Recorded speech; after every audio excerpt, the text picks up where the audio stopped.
funk. Thoughts deep, boy steeped in the depths that he sunk. Big stress, depressed in the middle of fall. Sky gray, I lay in the thick of it all. I wonder, how long can a human survive just staying alive or carrying the rest of the tribe? Waiting for the day to arrive or struggling dies, and I be doing way more than getting by. So why? Cop myself a cup of coffee, sipping water in it softly, cleansing me of stress I hold. Hey, cop myself a cup of coffee, sipping water in it softly, cleansing me of stress I hold.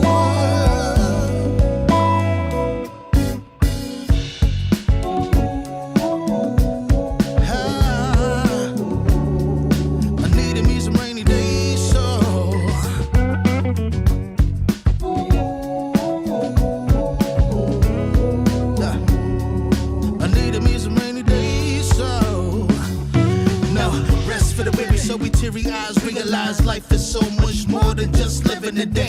Every day I can sit and reflect and reconnect to myself and all that I've been given. See, giving up is not an option. So when I'm looking at gray skies, I'll be adopting a new way to deal with a test. Lord, relieve me of stress and bring me looking like when blessings drop in. And so I cop myself a cup of coffee, sipping water in it softly, cleansing me of stress I hold.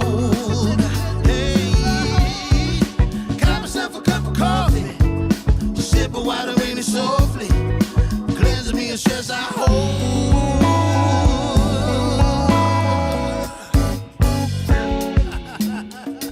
Hey, here we go. Yeah, let's do this. Y'all ready? 1, 2, 3. In times of test, let no harm beset me, oh my Lord, oh my Lord. Test. Let no harm beset me, oh my Lord, oh my Lord. Woo.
Warning, the following image and/or content may be disturbing, offensive to some viewers.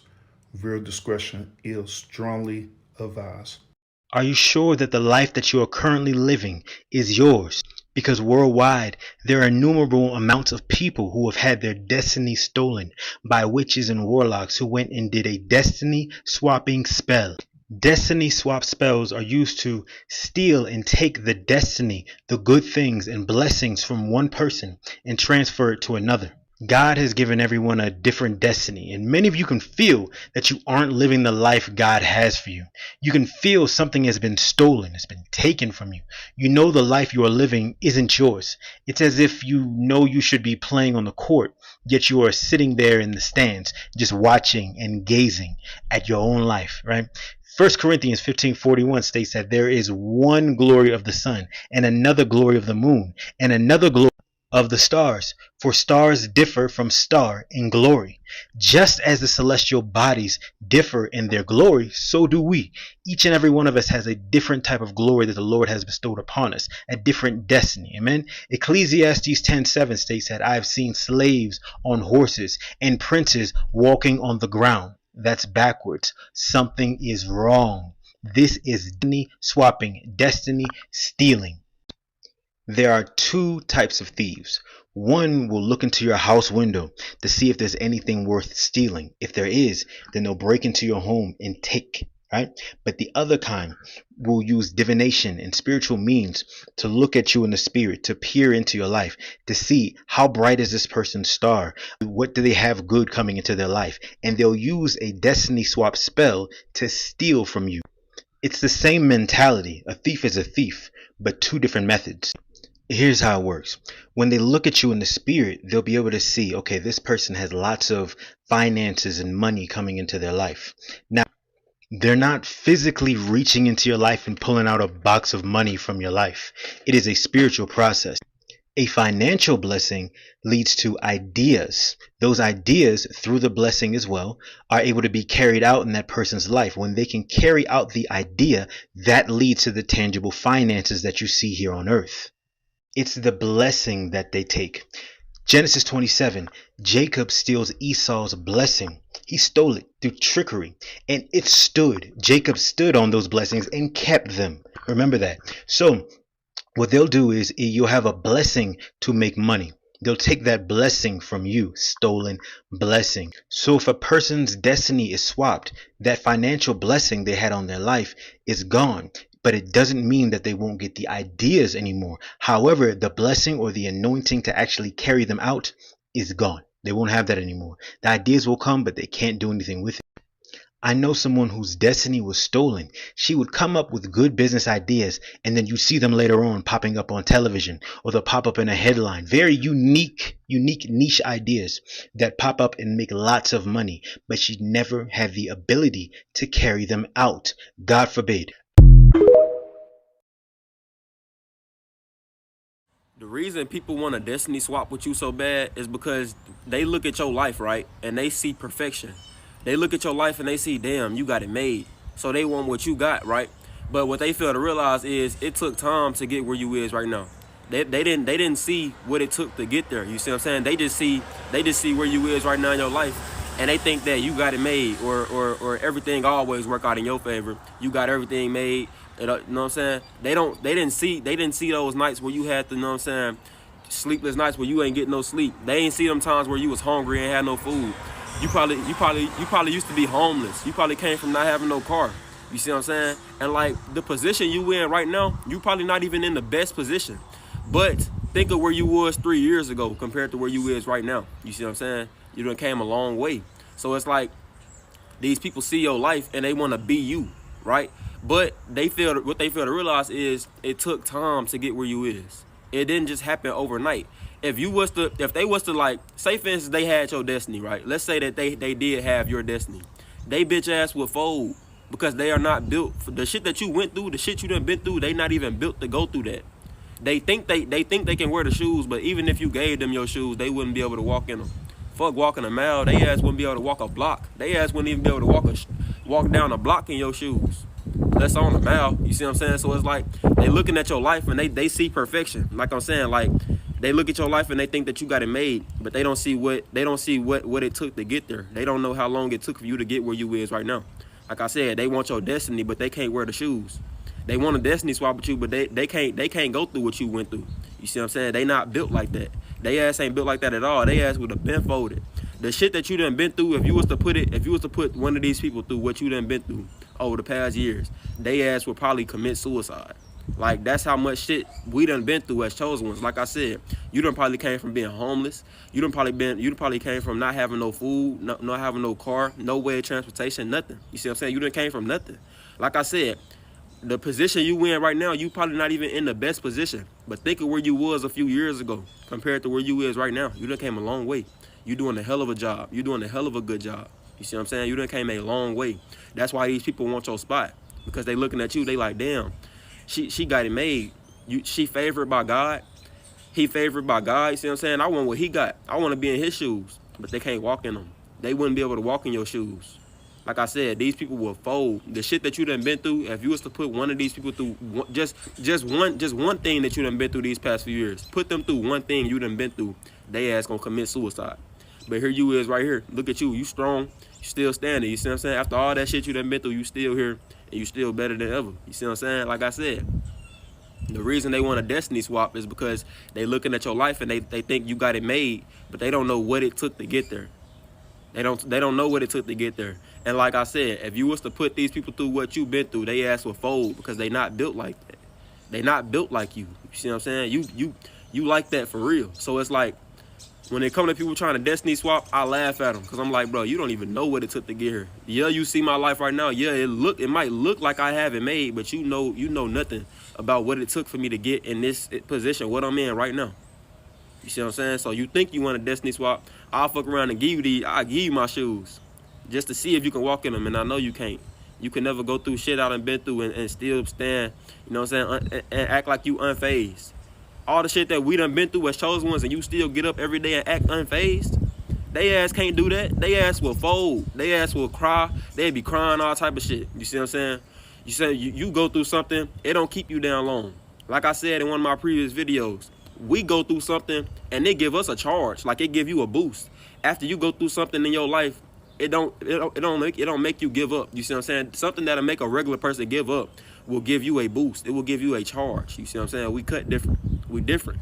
They not like us for real. So it's like, when people want a destiny swap, it's because they see your life and they see perfection. And they think you got it made, this and that, but they don't know what it took to get there. They don't know how long it took for you to get in this position you in right now. I'll show you. How to find who the destiny swapper So you watched my is. video and now you're like, who in the world is swapping destinies with me? Don't worry, I got you. But first, my name is Sade. I speak about all things spiritual. If you're into that type of thing, go ahead and give me a follow. Need to catch up? Just tap on that comment right there. 5 ways to find out who is destiny swapping with you. 1, in my opinion, the first thing that you should do is tap into your intuition and see what your intuition has been telling you. 9 times out of 10, it's probably them if you're feeling it. 2, if your intuition has already been pointing to a certain person, then next you need to pay attention to the red flags and kind of do a review, if you will. If it was in the past, who was befriending you trying to be all nice and sweet out of nowhere? If it's current, same thing. Who is trying to butter you up? Who's trying to get all in your business but won't tell you theirs? Who do you feel uneasy around? 3, pay attention to who copies you. They say for some reason that imitation is a form of flattery, but I think they lied. If someone is suddenly dressing like you, acting like you, does their hair like you, talks like you, I mean, these are red flags, y'all. Wake up. 4, ask God to reveal them to you. Super simple, but super effective. Now, for me personally, I like to get a little bit more specific. A lot of times I will literally ask God, the Most High, anyone on your spiritual team, reveal this person to me in the dream. Show me the first letter of their name. If there's a certain song that reminds you of them, ask Spirit to send you that song this week. And I promise you, if they're the ones, you will get it. You will hear it. Be still. A lot of times we're just too busy and we just miss all these red flags. Be still. I promise you, they want to help. 5, potentially is still in your life. Pay attention to the conversation. And in that conversation that you have with them, if you lose your train of thought, it's not a good sign. It just isn't. To me personally, that's a sign of a hidden enemy. And I mean, that's pretty much the same thing. And if nothing else, they just can't be trusted. Anyways, I hope these tips helped out somebody out here. And let me know your experience below. Have you guys tried any of these tips before? And what was your experience? Like, follow, save, and share to your spiritual friends who need to know who is destiny swapping with them.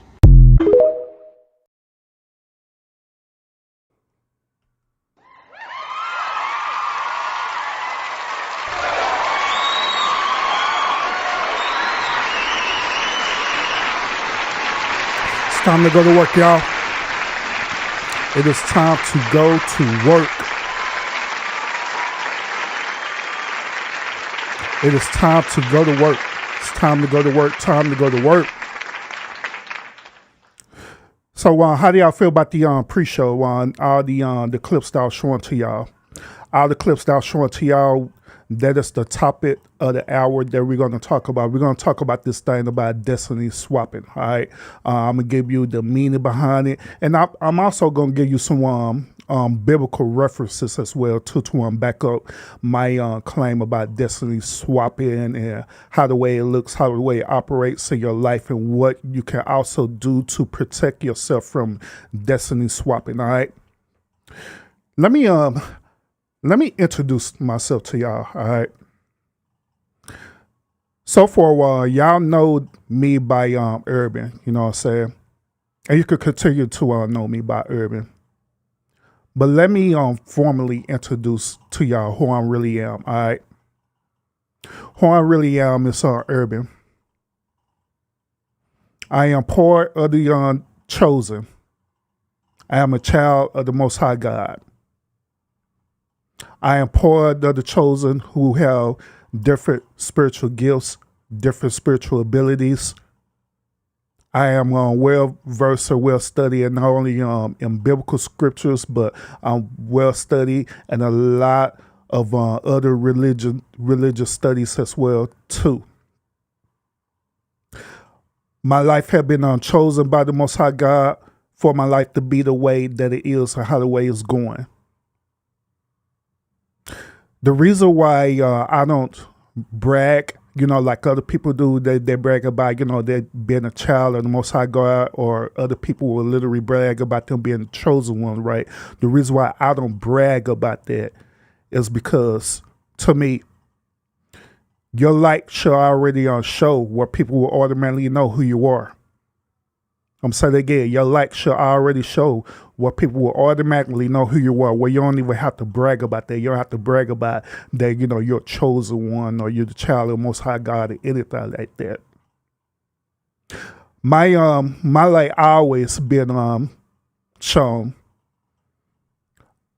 Throughout my youth, I always had the ability to draw people like a lamp, draw people to me. What people will instantly open up to me, regardless if they like me or not. They'll open up to me. They'll share their problems with me. I had the ability to speak life into people, even if they didn't like how the way I put it or how the way I said it. But it always be a seed that's planted within them to at least consider the possibility thereof. My life have been interesting, to say at least. Through my path, it been tough for me. I had throughout my life, all the way up until this point right now, and I have made decisions that a lot of people wouldn't agree with. But at the end of the day, I take full accountability of every decision that I have made, even up to this point, even in the future. I take accountability for every decision that I made, and I don't regret none of it whatsoever, because I am living the life according towards, how the way the Most High God desire for me to live my life, period. Now, with all that being said, that's the reason why when y'all see me on social media, you see me on YouTube, whatever, I'll be kind of, hidden in the shadows. The reason why is because I know how it is when you literally let your light shine, through people. When you literally let your light shine for real, when you literally are a chosen one for real, just like I stated earlier, you become a beacon. You become like a lighthouse where people is trying to find their way in life. I had learned to, in a way, dim my light so I won't draw a lot of attention to myself. And the reason because of that, because like I said, throughout my life, where I had the ability to draw people towards me. Sometimes when that happened, people will pull on you. People will pull on you for various things. They'll pull on you for wisdom. They'll pull on you for knowledge. that pull on you for understanding. But most of all, there are other type of people or other type of beings or entities out there that will literally siphon your light or siphon your energy. And this is what we're going to talk about today on this podcast. We're going to talk about this whole thing about destiny swapping, how we have these type of people who are infused within these type of beings that literally siphon your energy. Or what they would do, they'll literally do what is known as a destiny swiping. Now, many of y'all may know what destiny swiping is, but another version of destiny swiping is simply a person being an energy vampire. Now, I know y'all are familiar with energy vampires.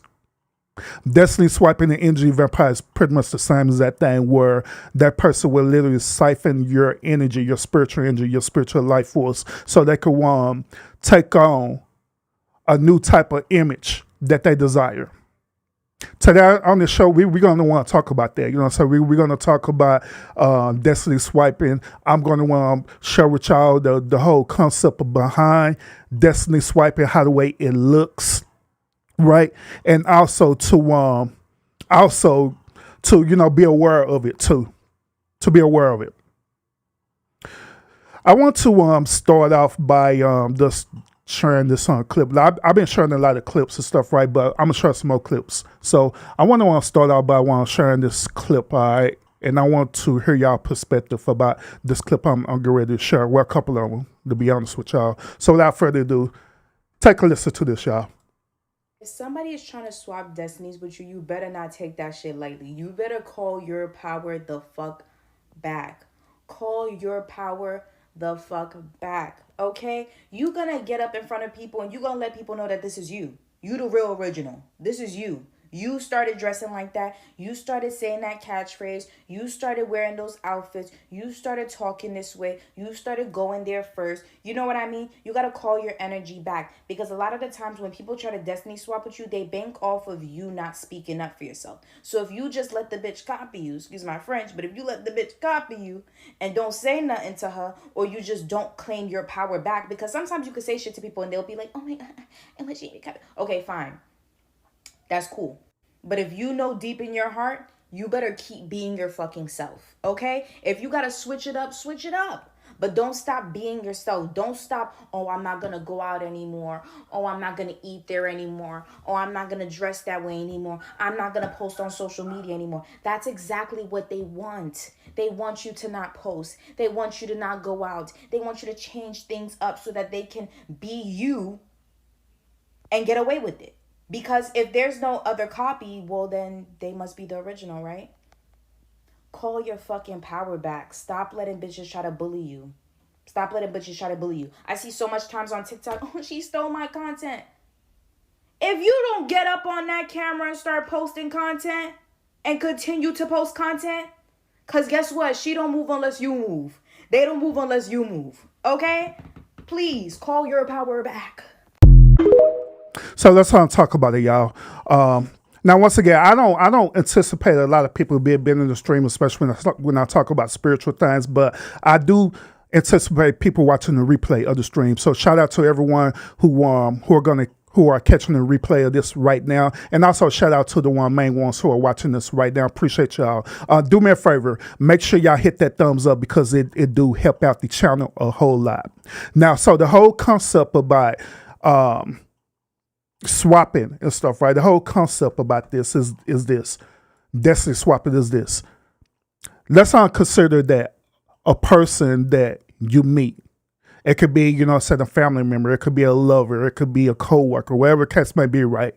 They also become drawn to you. They become drawn to how the way you are, or they become drawn to your energy. And so what they typically will do is that they will latch on to you. And how the way they do that is that they try to get to know you. They start to try to get to know who you are, what you're about.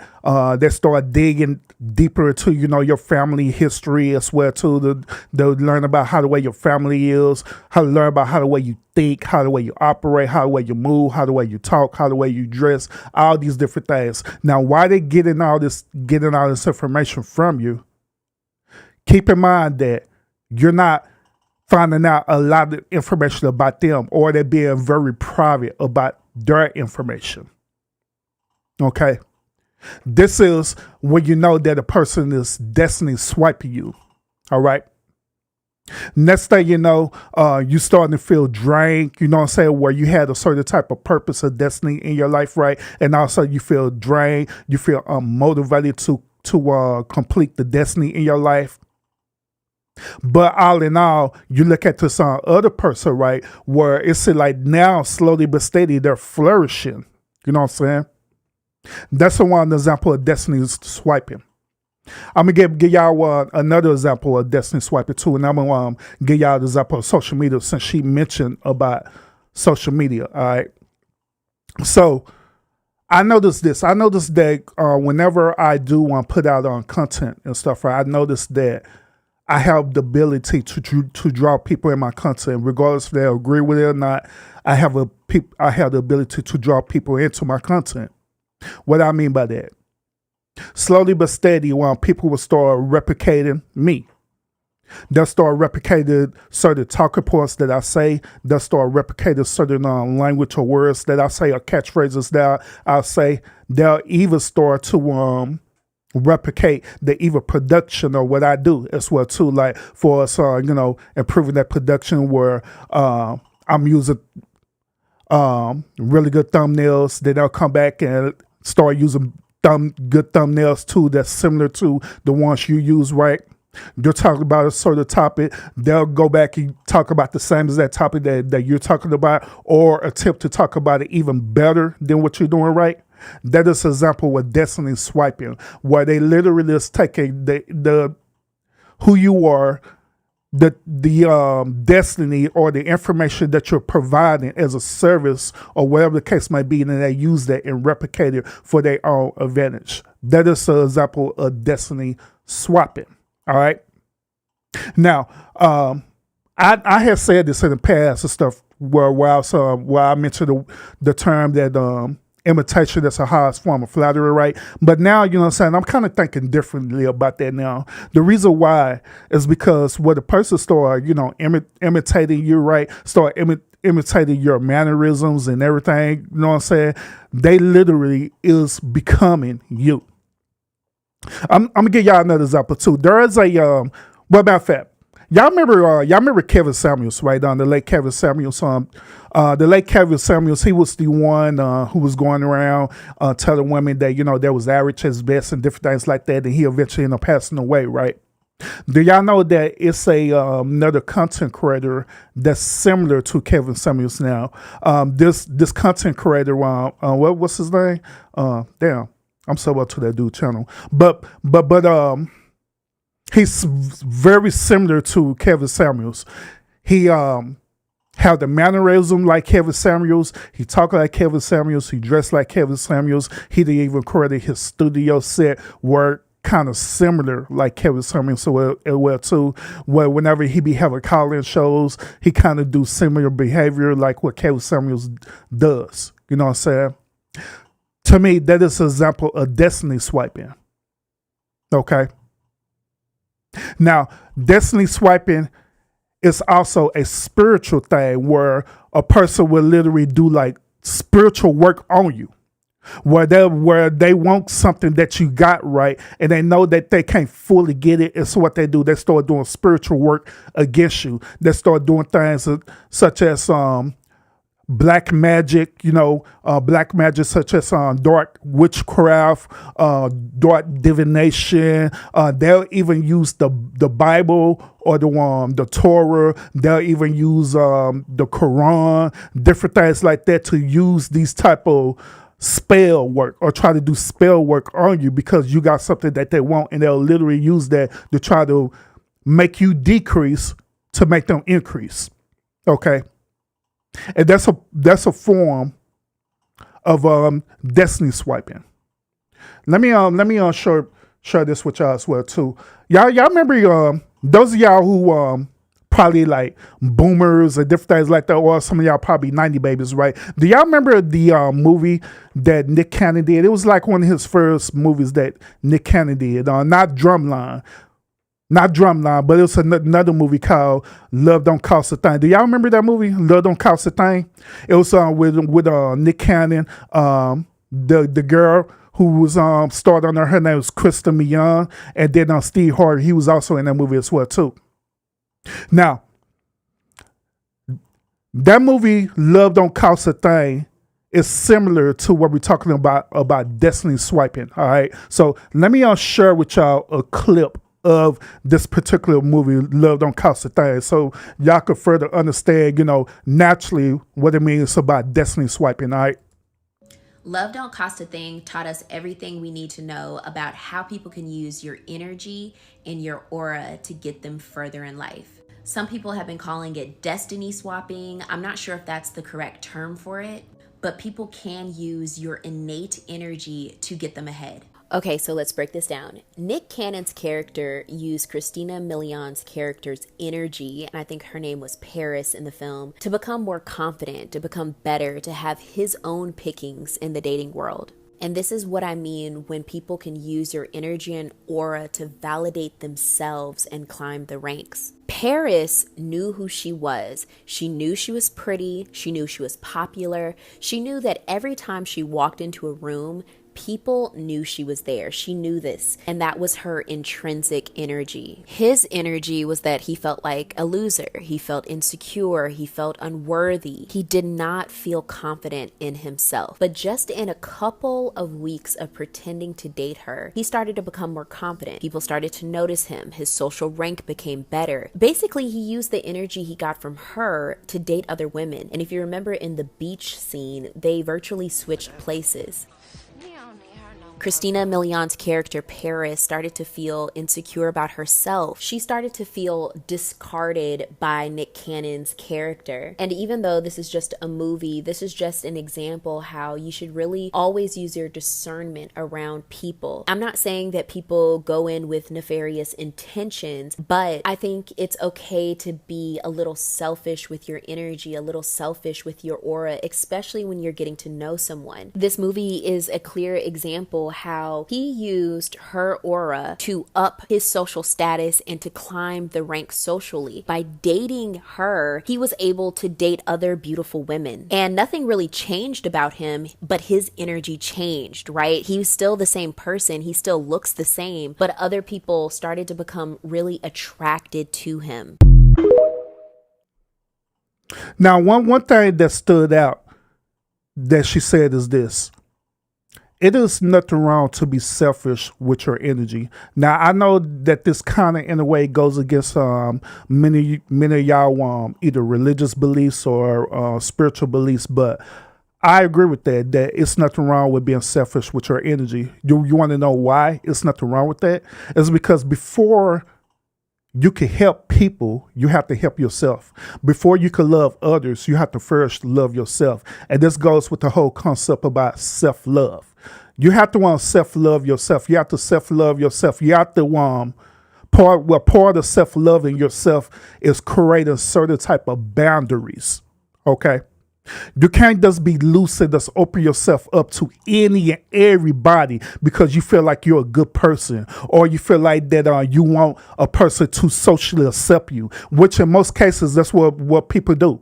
That's what most people do. They want to be so badly socially accepted by people is that they'll just accept any old thing. And next thing you know, they're accepting all type of entities, spirits, demonic beings, people who's no good for you, and and they're accepting that, right? And next thing you know, you're getting drained. Your energy is getting drained. And next thing you know, you're transforming into this totally different being versus how the way you used to be.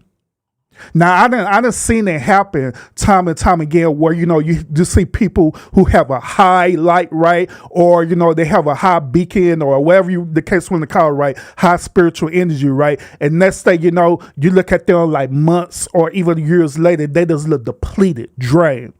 The reason why is because somebody had used divination, somebody had used dark arts, dark magic to literally siphon their spiritual energy, and they acquire it into their self, into their being. That's what they do. That's the whole point of this swapping that I'm telling y'all about right now that you don't need to want to be aware of. Now, once again, like I stated earlier in the stream when I was telling y'all about myself, right? This is one of the main reasons that I protect myself, where I don't slip here and brag about that. Hey, I'm the chosen one, and I'm part of the anointed and everything like that and stuff. The reason why, because first of all, my light should already be shining, so people will already know. First of all, the second of all, for this very reason that when people know who you are, they are going to pull on you. They're going to pull on you. They're going to pull on you. They're going to be wanting everything that you desire. They are. And they're not going to stop until they siphon every little possible thing that you have in store for me, period. I want to also do this for y'all. I'm giving y'all spiritual references, but I do want to give y'all biblical references as well too. The first biblical reference I want to give y'all is this. Now, I talked about Adam and Eve before in other streams and stuff, right? But I want y'all to consider a different perspective on this, based on what we're talking about right now. All right, I want y'all to consider Genesis chapter 3. All right. In Genesis chapter 3 tells the story about the serpent and Eve. Okay. Now in Genesis chapter 3, it was telling the story how the serpent had deceived Eve. This is very important in this conversation, because this is what people do, or this is what these spiritual beings will do. They'll literally sit up here and lie to you so you can surrender your rights, or to surrender your birthright, or to surrender your anointing, or to surrender your ability of being the chosen one as well too. Literally. Now in chapter 3 verse 1, it said that the serpent was the surest of all the wild animals. So we know that means he was very crafty and all the stuff there. Of all the wild animals the Lord had made, one day he asked the woman, did God really say to you, you must not eat the fruit from any tree of the garden? Of course, we may eat fruit from the tree of the garden, the woman replied, but it's only fruit from the trees in the midst of the garden we are not allowed to eat. God said we must not eat nor touch it, or you will die. Then the serpent said, you won't die. God knows your eyes will be open as soon as you eat it, and you will be like God, knowing both good and evil. And so literally what the serpent did is that he literally convinced the woman to literally give up her destiny, to literally give up her birthright. That's literally what he did.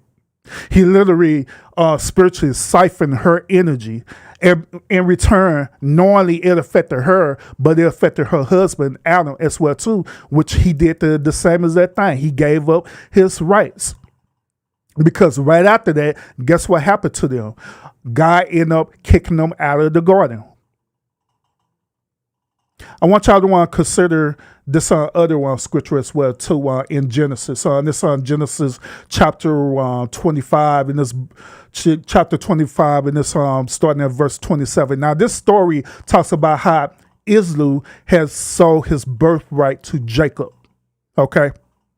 So in the story, it said this: as the boys grew up, Islu became a skillful hunter. He was a outdoorsman, but Jacob had a quiet temperament, preferred to stay at the home. Isaac loved Islu because he enjoyed eating the wild game Islu brought home, but Rebecca loved Jacob. Now Rebecca is Jacob's mother, right? One day when Jacob was cooking some stew, Islu arrived home from the wilderness exhausted and hungry. Islu said to Jacob, I'm starved. Give me some of that red stew. Jacob said, all right, but in return, you must trade me your birthright as the firstborn son. All right. So afterwards, he said, look, I am dying of starvation. Then Islu also said, what good is my birthright to me now? Because I'm hungry. So I don't care about this birthright thing. In other words, to him, that birthright thing wasn't as important for him physically feeding himself. But right after that, Jacob made Islu swear to him that, hey, first you must swear that you'll give up your birthright, that your birthright is now mine.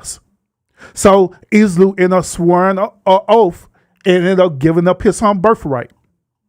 Now, this is very important because in chapter 27, right, of Genesis, it tells a story.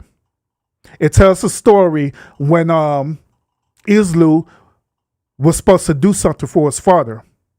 Now, in the story, right, Islu's father, Isaac, had grew old, right? He had grew old, and he grew to the point where he was dealing with medical conditions. One of the main medical conditions that he was dealing with is that he was growing blind. So it came to the point where he really couldn't tell the difference between his son Jacob and Islu. The only way he could tell the difference between Islu and Jacob was through contact of his skin. Islu had on skin similar to mine, where I have hair on my skin and stuff, right? Islu's skin was similar to mine, where he had hair on his arms and different like that. And that's how the way his father tell that it was Islu. But Jacob didn't have no hair on his skin. All right. So according to this particular story, this what happened. His father had commanded Islu to go out and hunt the best game for him. And the reason why he told him to do that is that once when he finished doing that he was going to award Islu with, everything that his father possesses. In other words, his literally birthright, or everything that he deserved. Everything. So while the father was telling Islu that, Jacob's mother, Rebecca, overheard the conversation. So she went and told Jacob about what was going on and stuff right there. So she told Jacob, like, hey, hurry up and go ahead and go out and hunt for this wild game and different things like that and stuff. And so that way, if you beat your brother Islu there, you could inherit everything that your father has for him. Jacob had questioned his mom and said this. Jacob said, like, well, mom, look, my dad knows the difference between us because Islu have hairy arms and I don't. So I would get caught. So what happens if I get caught? So his mom ended up devising a plan. She ended up cutting the skin off of one of the, I believe it's like one of the sheep or one of the flocks and stuff, right? So it can have rough skin where it's hairy and stuff, right? And she had placed that on Jacob's skin, on his arms and stuff, right? Then she ended up, after when Jacob went out and hunt for the game, she came back and prepared the meal that Jacob had gave the meal to Isaac. Isaac had rubbed on Jacob's arm thinking it was Islu. Isaac ended up blessing Jacob with the blessing that he's supposed to be blessed with Islu. Islu ended up eventually returning back to this trip. And he started talking to his father. He was up here telling his father, like, hey, father, I'm back. But his father said that, hey, what you talking about, you back? You already been here. You already sold me. You already gave me everything. And I already gave you what was your blessing. He like, well, how did that happen? That's not right. How did that happen? And so come to find out, it was Jacob who ended up receiving this blessing. Then on top of that, right, what disqualified him was that originally Islu had also made an oath to sell his birthright. Now if Islu never sold his birthright, then his father went back and say, well, yeah, so she didn't sell your birthright, then in reality, you still could inherit this blessing, but that never happened. It never happened. So that's basically what Genesis 27 is talking about. Now, I'm saying all of this to display to y'all how people will literally take away your blessings, how they'll literally siphon your blessing, or how the way they'll literally swipe your blessings from you if you allow them to, or how the way they'll swipe your destiny from you if you allow them to do that. If you're not paying attention to how the way people move and operate. Now, one thing that I also do is this, to be quite honest with y'all. One thing I often do is this. One thing I do is that I don't let my right hand knowing what the left hand is doing. What I mean by that, I don't let people always into my business. The reason why is because people don't know, that people don't need to know what's always going on with me.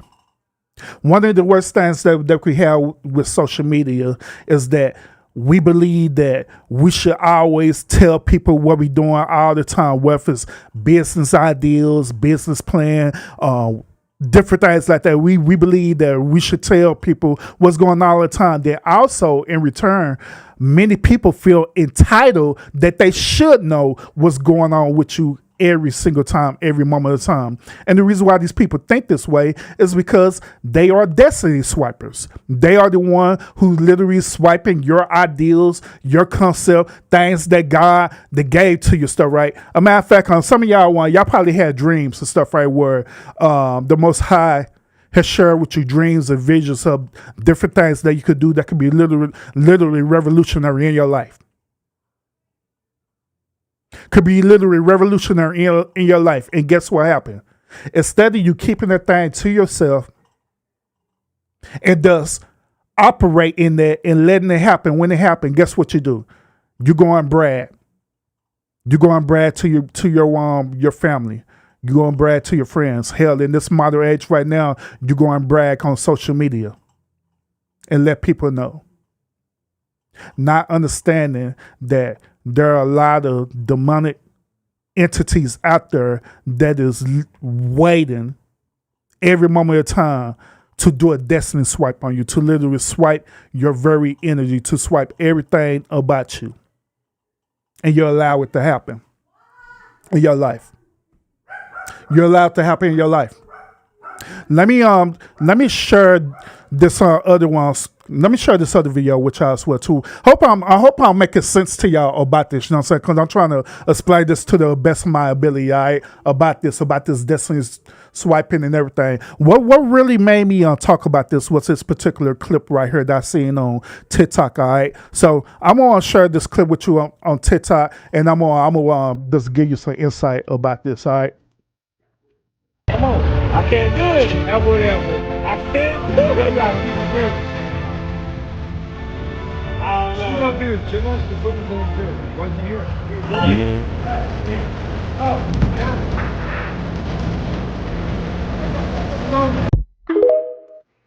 All right, so let me explain to you what's going on, and I'm pretty sure I'll probably get copyright on this. Pretty sure I'm gonna get copyright on this, but I'll just mute the music later. So, those of y'all who ever been to New Orleans before, right? There are a lot of things that happens in New Orleans on Bourbon Street and everything. There's a lot of spiritual work that happens in New Orleans on Bourbon Street. There are a lot of people who practice light work. There are a lot of people who practice dark work as well too on Bourbon Street. There are a lot of vampires, werewolves, demonic entities, and there are good people as well too in New Orleans on Bourbon Street. In this particular clip that I'm sharing with you right now, this dude was saying this. He said that, hey, I can read your future. He had walked up to another dude and said, I could read your future, but the way he was going to read his future was bizarre. Instead of him, pulling out like tarot cards or, any other type of work that they do, right? He wanted to bump elbows with the dude. He wanted to touch this dude's elbow. So the dude ended up resisting him and said that, well, I don't feel comfortable with you doing that, touching my elbow like that. Well, why you want to touch my elbow so you can read to me my future? Now, let me explain this to y'all. Let me explain this to y'all. And I go on my big screen so I can show y'all as well too. Let me explain it. All right, so according to how the way this works, right? Whenever you allow somebody to touch your elbow, preferably the right side of your elbow, what happens is that it is a form of transferring energies, okay? Where they literally siphon your energy. Those of y'all who are in ministry, or those of y'all who believe in, the Bible, or y'all be a part of a church and stuff, right? Have y'all ever wondered why preachers and pastors and stuff mention something about the right arm or the fellowship, right? That's then the right arm of the fellowship. Hey, y'all ever thought about the reasoning behind that? Why they say that? Hey, y'all thought about that? The reason why they say that is because whenever the preacher is standing the right arm of the fellowship, y'all know at the very end in the service, like some of y'all probably been in a Baptist church, right?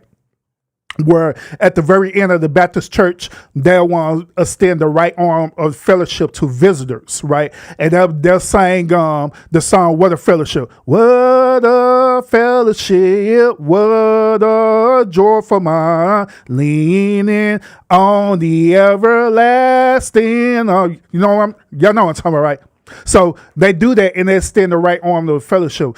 The reason why they do that is because what they're doing is that they're asking permission to not only extend you into their alleged family, right? But they're asking permission so they can siphon energy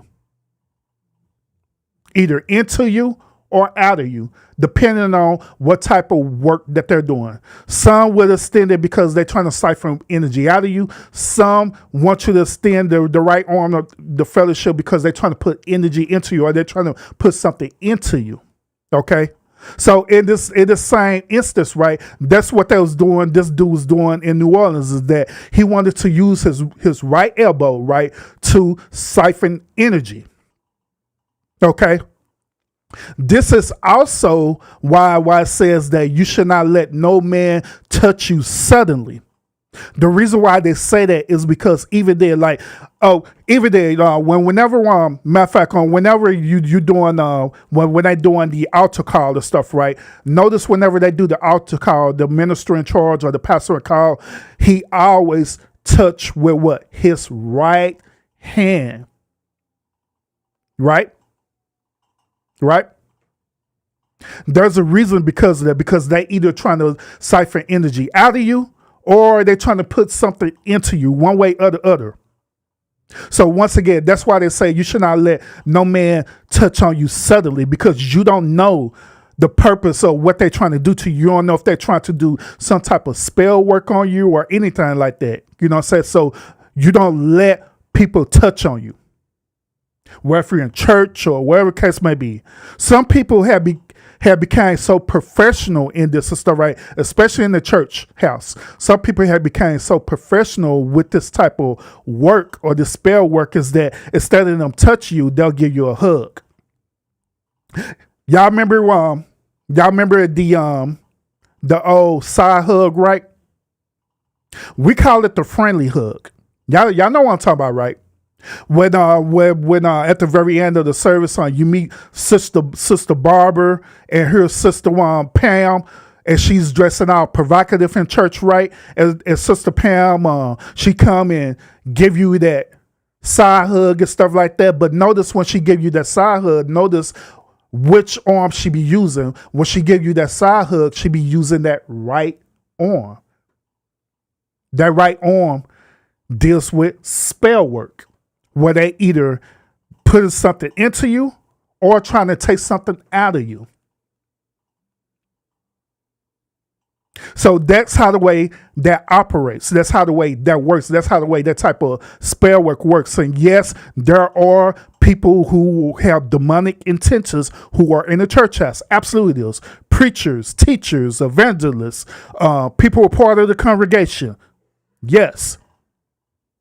There are some churches who are actually know everything that's going on, and they literally train people to be that way. Yes. So that's the reason why. And I want to share something else with y'all too. Once again, I hope that the stuff that I'm sharing with y'all, it makes sense to where y'all can understand where I'm coming from and stuff, right? So let me share this clip with y'all too, right?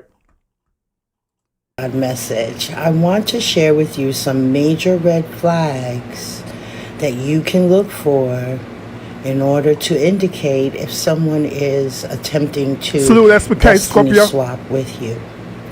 The first big major red flag is that when a person enters your life and you give them access to you and they are constantly defying your boundaries, and constantly defying you and your wishes.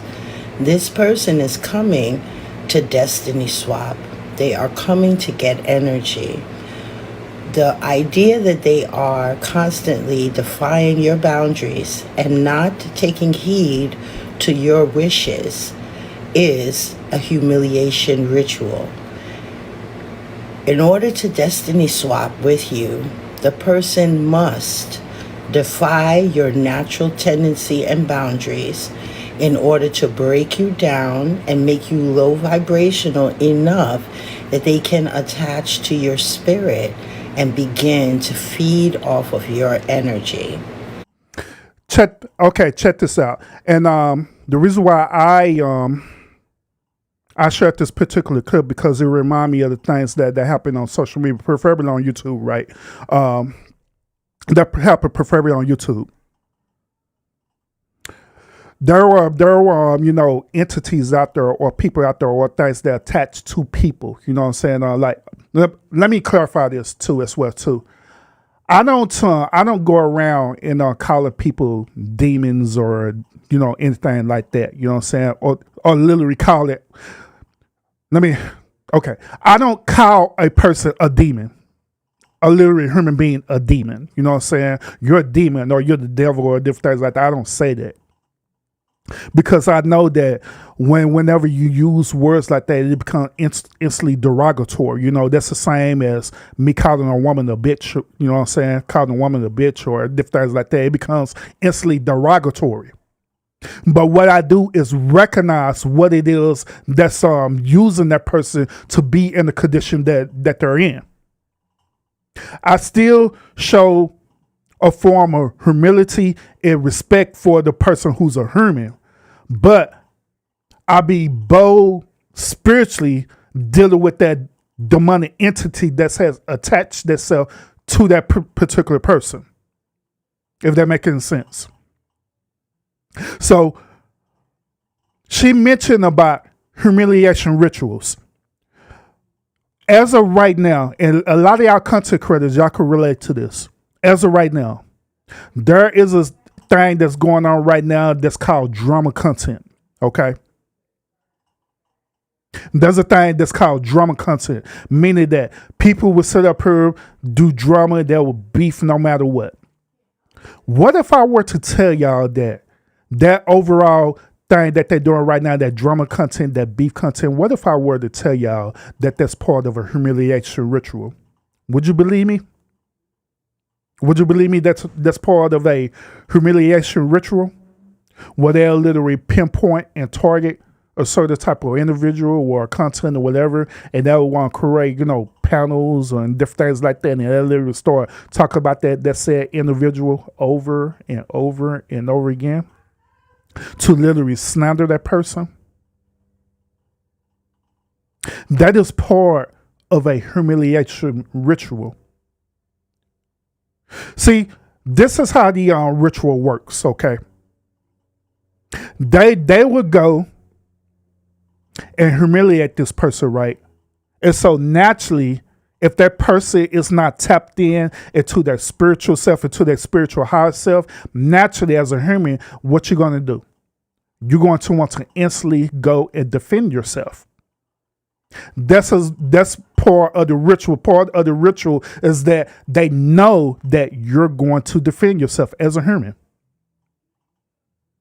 So guess what? You literally surrender yourself to this humiliation ritual, and guess what? You'll participate in it. Indirectly participate in it. How do you do that? You do that by responding. By responding. Oh, they said this and that about me. Well, that about me. Guess what? Now you are a practitioner of the ritual because you responded to it in your natural human state. This is the reason why once when that thing, that entity, or once when they swap it with you, right? This is the reason why it is hard for people to get out of it. This is the reason why it's hard for people to get out of YouTube beef and different things like that. It's because of that ritual. But by you being a child of the chosen, right? By you being a child of the Most High God, by you already tapped into your spiritual being, you are automatically recognize what it is. Once again, you'll automatically recognize what it is. And guess what? You will not participate in that ritual. You won't. Because you see for what it is. And here's another thing too. Just because they're doing this ritual and stuff, right? And they're saying certain things about you, right? That doesn't mean that it's true. Unless you know that it's true. Unless you agree upon it. Unless you sign a contract. Because another part of the ritual is for you to literally sign a contract. Because just like I told y'all earlier, that this all part of spell work. Now, if you sign a contract stating that everything that they are saying about me is true, guess what? You are a practitioner of the said ritual that they're doing. And once again, this is the reason why it's hard for you to get rid of it, to let it go. Before she continue, I'm thinking about this, and I want to share this with y'all. Jesus said something very important, y'all, that I want y'all to understand. All right, Jesus he said this in the book of Mark chapter 3. All right, Jesus said this. He said this. Mark chapter 3, verse 23. He said, it says this. Jesus called over and responded with an illustration. He said, "How can Satan cast out Satan? A kingdom divided by war will collapse. Similarly, a family splintered by fury will fall apart. And if Satan is divided and fights against himself, how can he stand? He will not survive." Let me give you another illustration. Who is powerful enough to enter into a strong man's house and plunder his goods? Only someone even stronger, someone who could tie him up and plunder his house. So in other words, is this. If you literally surrender your strength to that said person, then you literally have signed a spiritual contract, giving that person full access to your life, full access to everything that you was already destined to have. That's how the way it works. So they literally bind you up, put you into a cell. At any given time, all they got to do is reperform the humiliation ritual on you again, the spell work on you again, to trigger you, to get you to start talking again, to get you to do the sign repeat all over again. And once when they get what they need to get at you, they bind you up again and lock you up. When they need you again, they open up the cell, do the humiliation ritual again. And they keep doing this work over and over again, ciphering energy to the point where you no longer is the person who you were. You're only a shell of the person, meaning that now they are fully and absolutely controlling you, no matter what. That's why when you look at people or you look at individuals and stuff, right, you could just look and tell that their energy has been depleted. Their energy have been drained. They don't look like how the way that they used to look like years ago or months ago, however the case may be. They don't look like that no more because they have allowed that type of ritual to bind them, to be a part of a contract where they could use that over and over again. This is the reason why I'm telling y'all right now.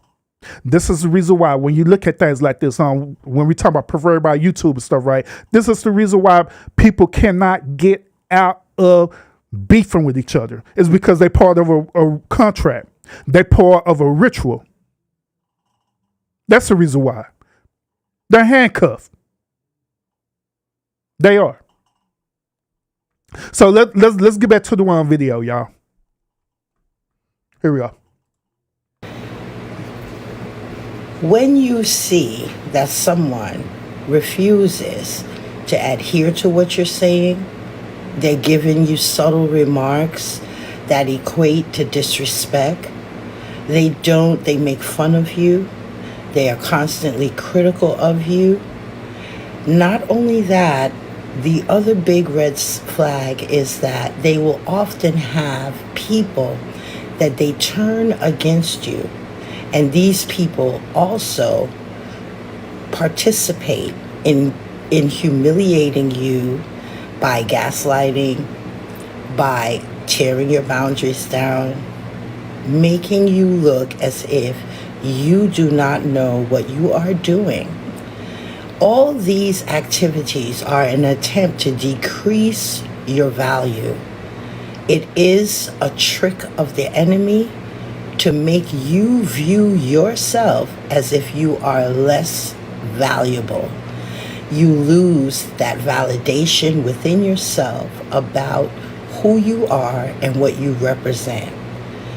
These are tactics of the enemy that are used against children of God, people of light, people who have a purpose. They use these tactics against you in your life by pretending to be a friend, lover, co-worker, church sister, and they destiny swap. Through siphoning your energy, they promote themselves using your energy, using your light. You might ask yourself, why is this happening? This is happening because the enemy has a serious agenda against the children of God. And he uses people in the environment to get close to others that are filled with purpose, that are of God. He will use people in the environment to get close to you, to destiny swap, to abort your purpose and your mission in your life spiritually, and for you to become isolated and alone. People of God, consecration is necessary. And when I say consecration, it is a series of events that you must employ in your life in order to get away from people like this and to begin to regain your balance and your strength and your direction in the spirit. It's a very important thing that I am talking about. This is extremely, extremely urgent. Those that need consecration, you need to get into a church. You need to find a minister, a pastor. Deliverance churches are excellent. They know what consecration means. They can explain it to you. All the way up to this part, I agree with her. Now, the only part that I have pushback on is because what I was saying earlier about the church. Because depending on what type of church that you go to, right, these said churches is also participating in this destiny swipe as well too. Once again, some of these churches also participate in these destiny swipes as well too, where you have to know the intentions of their shepherd or their overseer or their church. The only way you have to know the intentions of that overseer or that church is that you have to really examine. You really have to discern. You really have to vet out this person to see who they really are. Okay? Because if you don't see that, if you just go to this any random church because they got deliverance ministry there, you just go there. Remember what I told y'all earlier about the land of the hands and stuff? They do things with you. They're going to do one or two things. In some cases, they probably do both to you. They probably lay their hands on you, siphoning energy out of you, while at the same time putting stuff into you. And now you're wondering why you all demonic in your life is chaotic and stuff. Because they took the spiritual life force out of you to put a demonic force energy into you. So you have to be really, really careful about the type of churches and ministries that you go to, and make sure that shepherd, that man of God, or that woman of God is literally led by God for real. Because just like it said in scripture and stuff, right? There are many who are called to be out there and preaching different things like that. But there's only a few of us who actually really are chosen to do that for real, who literally have the gift. Okay, so you have to really just pay attention to that. All right. But what part of the clip you want me to go back on, Vance? Because I've not seen you. I just want her to finish real quick. Well, I'll rewind it back to this point. All right. Then we'll continue. Gaslighting by I'll go back this far. defy your natural tendency and boundaries in order to break you down and make you low vibrational enough that they can attach to your spirit and begin to feed off of your energy. When you see that someone refuses to adhere to what you're saying, they're giving you subtle remarks that equate to disrespect. They make fun of you. They are constantly critical of you. Not only that, the other big red flag is that they will often have people that they turn against you. And these people also participate in humiliating you by gaslighting, by tearing your boundaries down, making you look as if you do not know what you are doing. All these activities are an attempt to decrease your value. It is a trick of the enemy to make you view yourself as if you are less valuable. You lose that validation within yourself about who you are and what you represent. These are tactics of the enemy that are used against children of God, people of light, people who have a purpose. They use these tactics against you in your life by pretending to be a friend, lover, co-worker, church sister, and they destiny swap. Through siphoning your energy, they promote themselves using your energy, using your light. You might ask yourself, why is this happening? This is happening because the enemy has a serious agenda against the children of God. And he uses people in the environment to get close to others that are filled with purpose, that are of God. He will use people in the environment to get close to you, to destiny swap, to abort your purpose and your mission in your life spiritually, and for you to become isolated and alone. People of God, consecration is necessary. And when I say consecration, it is a series of events that you must employ in your life in order to get away from people like this and to begin to regain your balance and your strength and your direction in the spirit. It's a very important thing that I am talking about. This is extremely, extremely urgent. Those that need consecration, you need to get into a church. You need to find a minister, a pastor. Deliverance churches are excellent. They know what consecration means. They can explain it to you. Okay, I'm just relaying all of these things because it's so important. I'm here to build an awareness. So the next time that you're around friends and you're feeling uncomfortable, look for the red signs. Look for people. Look out for those that want to humiliate you.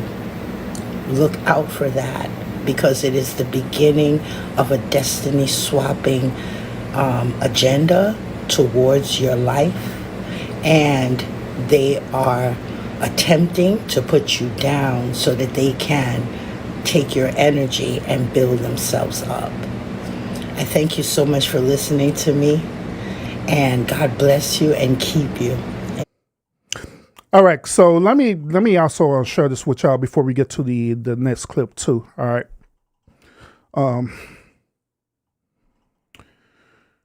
There are things that I do to where I move a certain way, like all the time. Now, keep in mind, I'm also a man, you know what I'm saying? And by me being a man, you know, I make manly decisions, you know what I'm saying? Or as the Bible say, you know, the flesh or whatever, you can say the flesh is weak, whatever the case may be, you know what I'm saying? It is what it is. It is what it is. But even within that and stuff, right, overall, I move a certain way. I act a certain way. I talk a certain way. I do things a certain way every single time. One thing that people could say about me is that no matter what, Urban is always consistent of what he do right. He may be unpredictable. Y'all can't read me like a lot of y'all try to attempt to do, to try to literally read me and stuff, but it's hard to read who I am, because every single time you see a different version of me. But in reality, I'm still the same thing. If that makes any sense. But with all that being said, I move a certain way for a reason. I move a certain way because I know, you know, through my light, I know that I am part of the chosen for real. Like, for real. That's why I set certain boundaries, even through my everyday life, through my marriage, through one of my friends, my loved ones, even on here when I be doing content. I set certain type of boundaries because I know that a lot of people do not have the honor and privilege to have direct access to you or have direct access to me. A lot of stuff that I talk about on here, people may not agree with, but believe me, it is the absolute truth of why I say what I say. It is. So I don't allow direct access to me like that unless you are really poor of my immediate circle. That even within my immediate circle, there are certain type of boundaries I have, even with that, where I'm so layered. You know what I'm saying? And the one reason why is because I know and I understand my position. I understand my calling in my life for real. And I walk in my purpose every single time. Once again, people may not agree with how I do it, but in reality, I'm doing it. So I set certain boundaries every single day. There are certain things that I would absolutely would not do. I absolutely would not do, no matter what. Because I know that if I cross that line and do it, I know that my energy is going to be siphoned. People are going to destiny swipe that energy, and on top of that, it's going to be a point of no return for me. It's going to be no way I would be back to the way I used to be, ever. So I learned just through life, through experiences, through different things that I done dealt with, I learned to set boundaries. Even for myself. Set boundaries even for myself that I would absolutely not do, no matter what. No matter what. What I'm trying to propose to y'all is this, those of y'all who know that you're part of the chosen, or those of y'all who you know, none of this stuff don't matter to you, but you just getting a general understanding. What I'm trying to propose to y'all is that you need to be careful about, you know, people who come into your life. I always vet out people every single time to see where they at. Then once you vet them out to see where they at, you set a certain type of boundaries for them said individuals. That way you know how to move and operate. Pay attention to the things that they do to you. Pay attention to the things that they say to you as well too. Because they'll let you know what type of person that they are. And you can move accordingly. Another thing that the one lady earlier said this is that some of these things you have to literally fast and pray. Now I know some people they like to fast and pray sometimes, whatever, but I am that type of person where I have learned in life that since I am such part of this, right, that I have to fast and pray a lot. I mean a lot, a whole lot.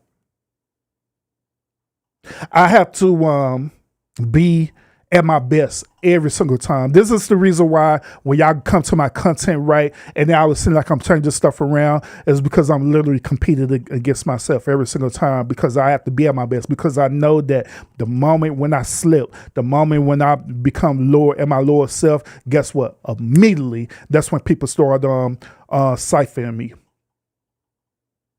That's immediately when I end up getting attacked. Just like I gave y'all that scripture earlier with Matthew, right? The one way that thief could come into that strong man household if that thief is stronger than him. So my ideology is this. I'm going to prevent from any type of thief being stronger than me, period. By me always consistently staying strong. No matter what. No matter if I don't feel like it. I'm going to always stay strong. That is my ideology behind it. So that's what I do every single day, every single moment of my life. Maybe, just maybe, that may be something that y'all have to consider in your everyday life as well too, where you have to be consistently strong every single day and not waver. You have to practice every single day. Like case in point, I practice every single day with my content, where I'm either delivering on content to y'all. I'm practicing on that, being better with it. Whenever I do my DJing streams on where y'all don't see me, guess what I'm doing? I'm practicing DJing to make myself better and better and better at it. Even in my own spiritual life and stuff, right? I practice at it every single day. Even when people don't see me do it, I'm still doing it every single day. Maybe y'all probably need to consider doing the same as that thing, if that's what you're not doing. Once again, shout out to everybody who's here on the live. I hope that what I'm sharing with y'all right now, it gives you that's a perspective of what I'm talking about. Vaughn, she said earlier that on Urban, it's like you're doing it again. No, Vaughn said this don't have nothing to do with all that past beef and stuff. As a matter of fact, this don't have nothing to do with current beef and stuff and nothing like that. And it don't have nothing to do with that. This is something strictly that I was praying and fasting, and this is something that I just felt that I just needed to talk about, because I felt like in this particular moment, people needed this. People needed to hear this. So that's what we're talking about. But yeah, there's no intentions behind this. I'm not talking about this because of other whatever going on. I don't care about that. That's irrelevant to me. That's irrelevant to me. And on the matter, people ask me all the time about that. People ask me all the time about could you use my, content and different things like that. I don't have no problem with people using my content. That's why I'm here as a content creator. So I don't care about people using my content. I'm not going to sit up here and strike people and different things like that, because that defeats the purpose of me being here. If I'm doing all that, I might as well not be a content creator. I might as well just not be on YouTube. That's the whole point of it. You know what I mean? So I don't care. Here is one form of destiny swapping that we often do not talk about, and it's also a form of someone speaking a curse over you. When someone tells you, for example, this is why another reason why you should not tell people what your plans are, what your goals are, what you plan on doing. That's what they mean by something. You have to move in silence too. Let me explain something to you. For example, always pay attention to the messenger who's delivering a message. For example, you decide you want to go to school to be a CNA. You're going to go and get certified to do CNA, right? And somebody who's a current CNA tells you, oh, don't do it. I can tell you from experience, you're not going to like it. You're not going to get paid much and all this and that. That person is trying to destiny swap you, and they're trying to speak a curse over you. They want you to subscribe to that fear of, oh my God, if I do this, I'm going to have the same troubles that they're having.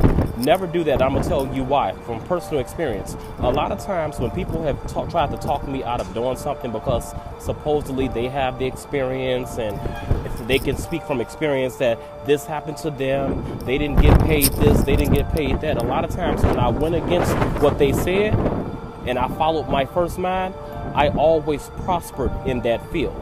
So that's what we mean by destiny swapping. You have to be very careful with, letting somebody destiny swap you and speak a curse over you. Just because something didn't go right for somebody else or their path, they didn't walk the path that they thought they would walk in that field or whatever that entity is, that does not mean that that's going to end the same way for you. So always, follow your first mind and always move in silence. Never tell somebody what you're doing, because in telling people what you're doing, you risk the possibility of them destiny swapping and cursing your destiny. Just something to think about.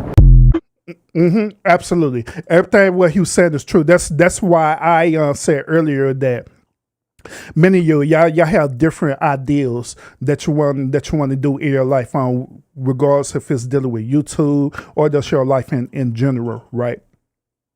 It's important for you to keep that ideal concealed. Remain quiet.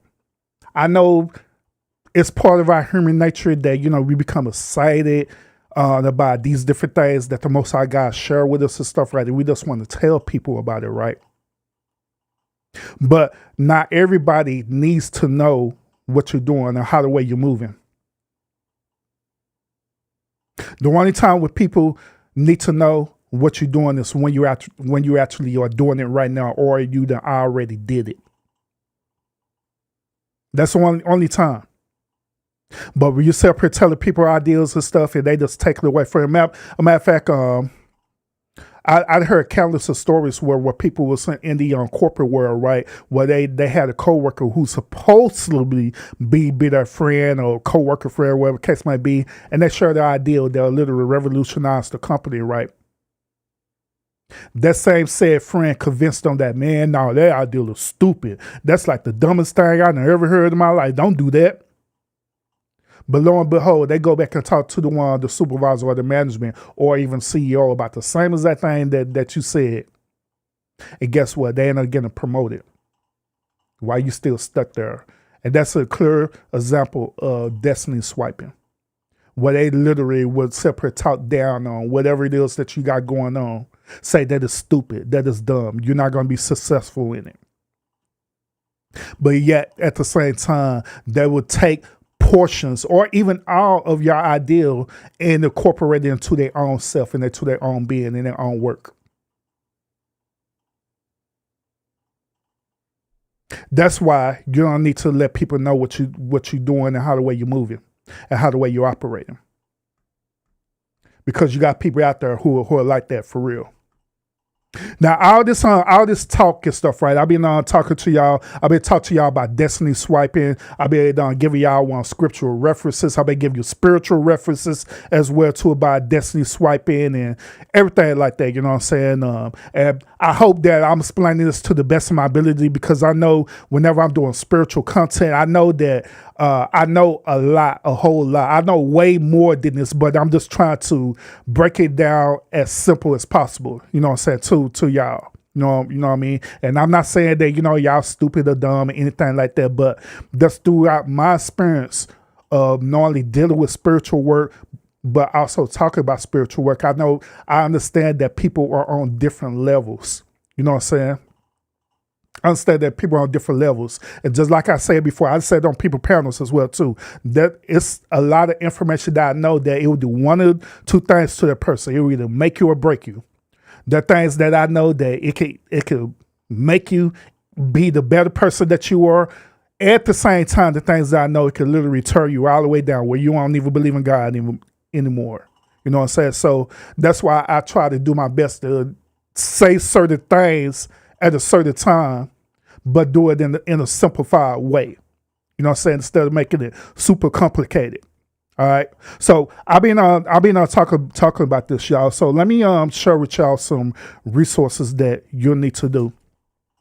We also be sharing with you how to recognize destiny swiping as well too, recognizing the work that people are doing. You know what I'm saying? How you can recognize it. Now I'm gonna share with y'all how you can overcome it. Let's say hypothetically speaking that you are one of the ones that literally got swiped, right? You got destiny swipe. So how would you be able to deal with that? How would you be able to handle that? What would be the steps that you need to take to literally block the destiny swipe that's happening in your current life as well too? Now, I'm gonna tell you this from a spiritual and a biblical perspective. Then the other clips I'm gonna share with you is gonna be more spiritual on the spiritual perspective, because like some people, y'all don't believe in spiritual reality like that. You know what I'm saying? So I'm gonna show you more biblical and stuff first about what you can do. The main thing that I had did when I realized that I was being destiny swiped right is this. I immediately went into fasting and prayer. Normally I went into fasting and praying, and I prayed to the Most High God and asked Him to give me wisdom and understanding of where this destiny swiping had taken place.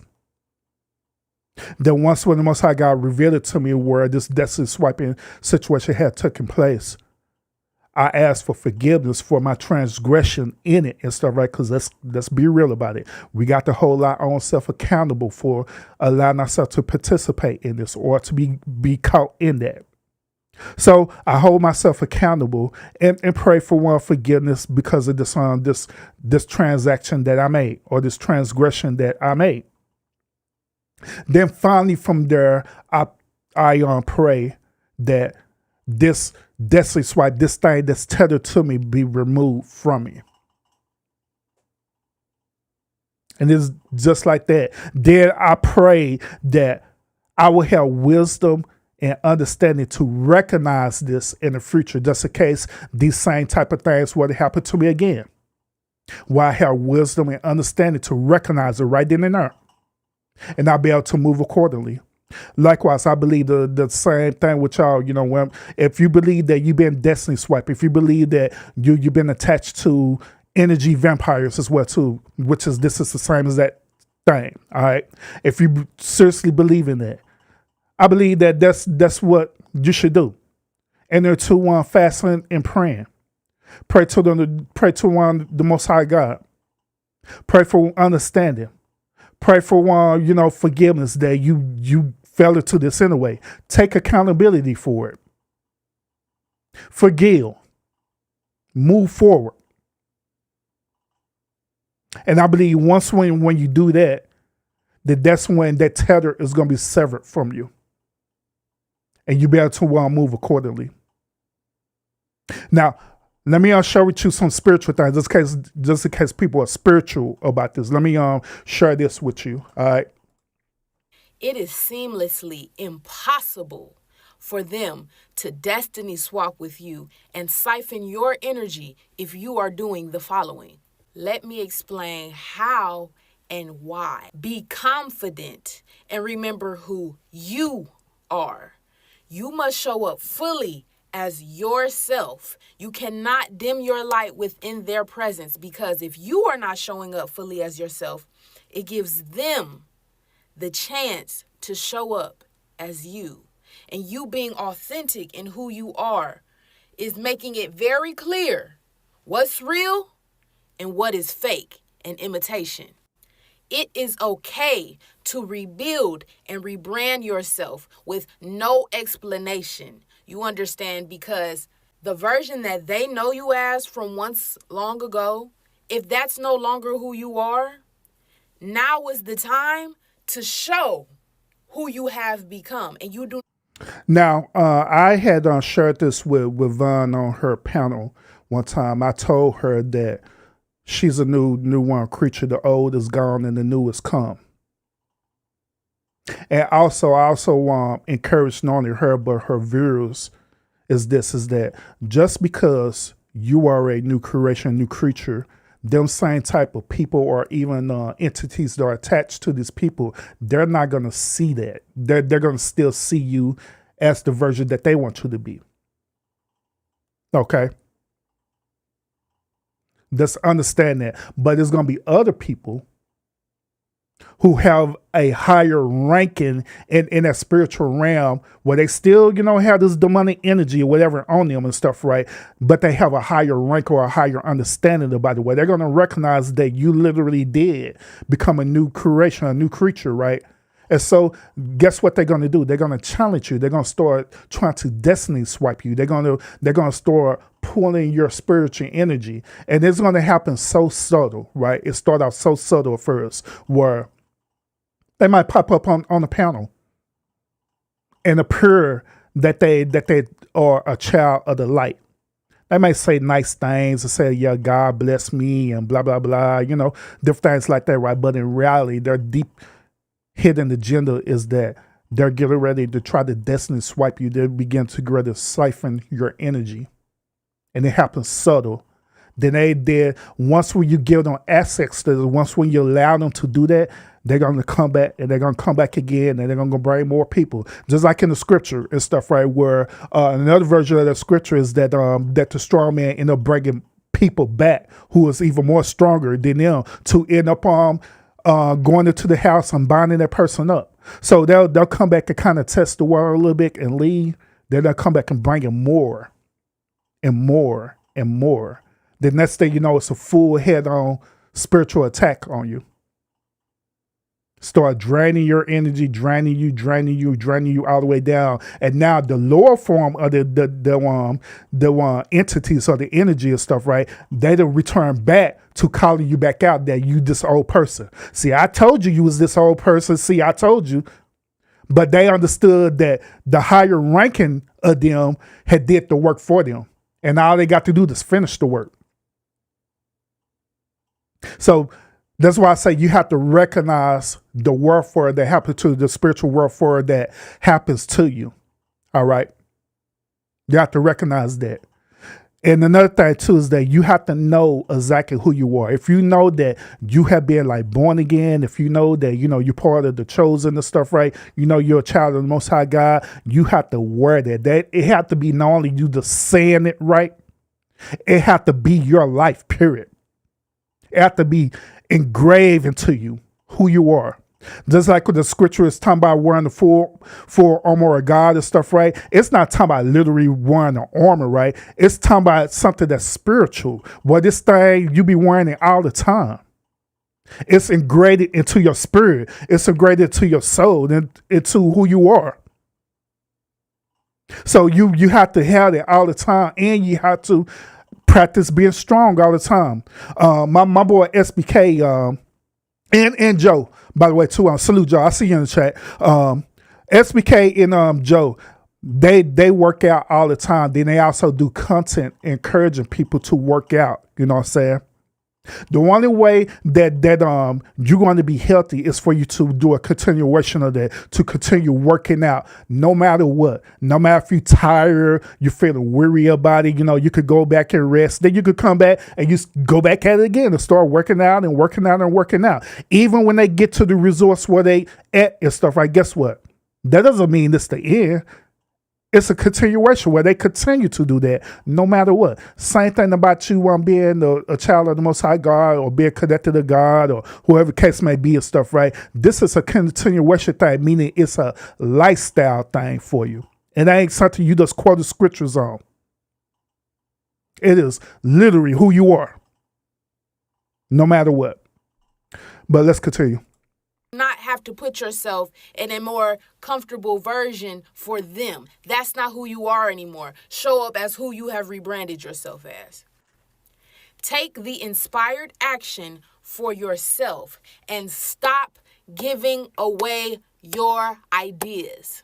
A lot of times when you are a creative being, you have so many ideas and so many creative pursuits that sometimes we'll give them away to others and show others what we've been thinking about in our head. God gave you that download for you to make it come into fruition.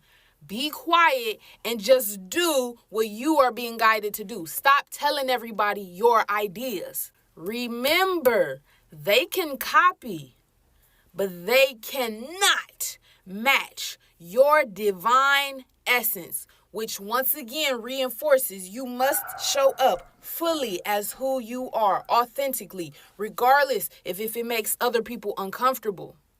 I don't care how much you love them. Do not bend to adversity simply because you want to keep the peace. No. Say it with your chest. Be assertive, because the peace within you is much more worth protecting. Real quick, part of you being who you are is that you have to be confident in who you are. Then also being part of being confident of who you are is that you have to know when you need to set boundaries and take control of a certain situation. And you can't be fearful of it as well too. Nor you can't be all afraid that you're going to hurt somebody's feelings when you do it. This is one of the main things that I do over here at the lounge is that whenever I say stuff right, I'm confident in what I say, and I'm not worrying about if I hurt people's feelings by me saying it. You know what I'm saying? Now, I'm considerate. Absolutely, I'm considerate. I have humility and all this stuff there. But when it comes to something that I'm talking about and I'm serious about it, and I know that I'm serious about it, and I know I'm right about it, I'm going to tell you exactly how the way I'm going to tell you. Unapologetically about it, period. At the end of the day, if people love what I say, it's fine. People hate what I say, it's fine to me. It's okay. Likewise, I say have to be the same exact thing with you when you set your boundaries, when you set your expectations. You have to be confident in yourself and tell them straight up what it is and be bold about it and stop trying to be accepted by people too. It should be that people should be accepting you, not you accepted by you being accepted or the other way around. You trying to be accepted by doing all these different things to try to fit into the group or into the club or whatever. If that makes any sense. Own your mistakes, but do not walk in guilt. Do not let anyone make you feel guilty for your self-expression. You need to be able to see where you have went wrong and where you might have hurt other people, but we will not walk in guilt. Own it and move on. See, this is why I told y'all earlier during the beginning is that I don't regret nothing that I say, and I don't regret none of the decisions that I have made in my personal life because I had chose to do that. Well, if it was good or bad, I chose to do that. I accept it. Now, do I take accountability for it? Absolutely, I take accountability for it. Yes. But I'm not gonna sit up here and dwell in it. I'm not gonna sit up here and regret it. Because when you sit up here and dwell in it and regret it, it's gonna hinder your progression. And it's gonna be like weirdly, it's like you ciphering your own energy in a weird way. You know what I'm saying?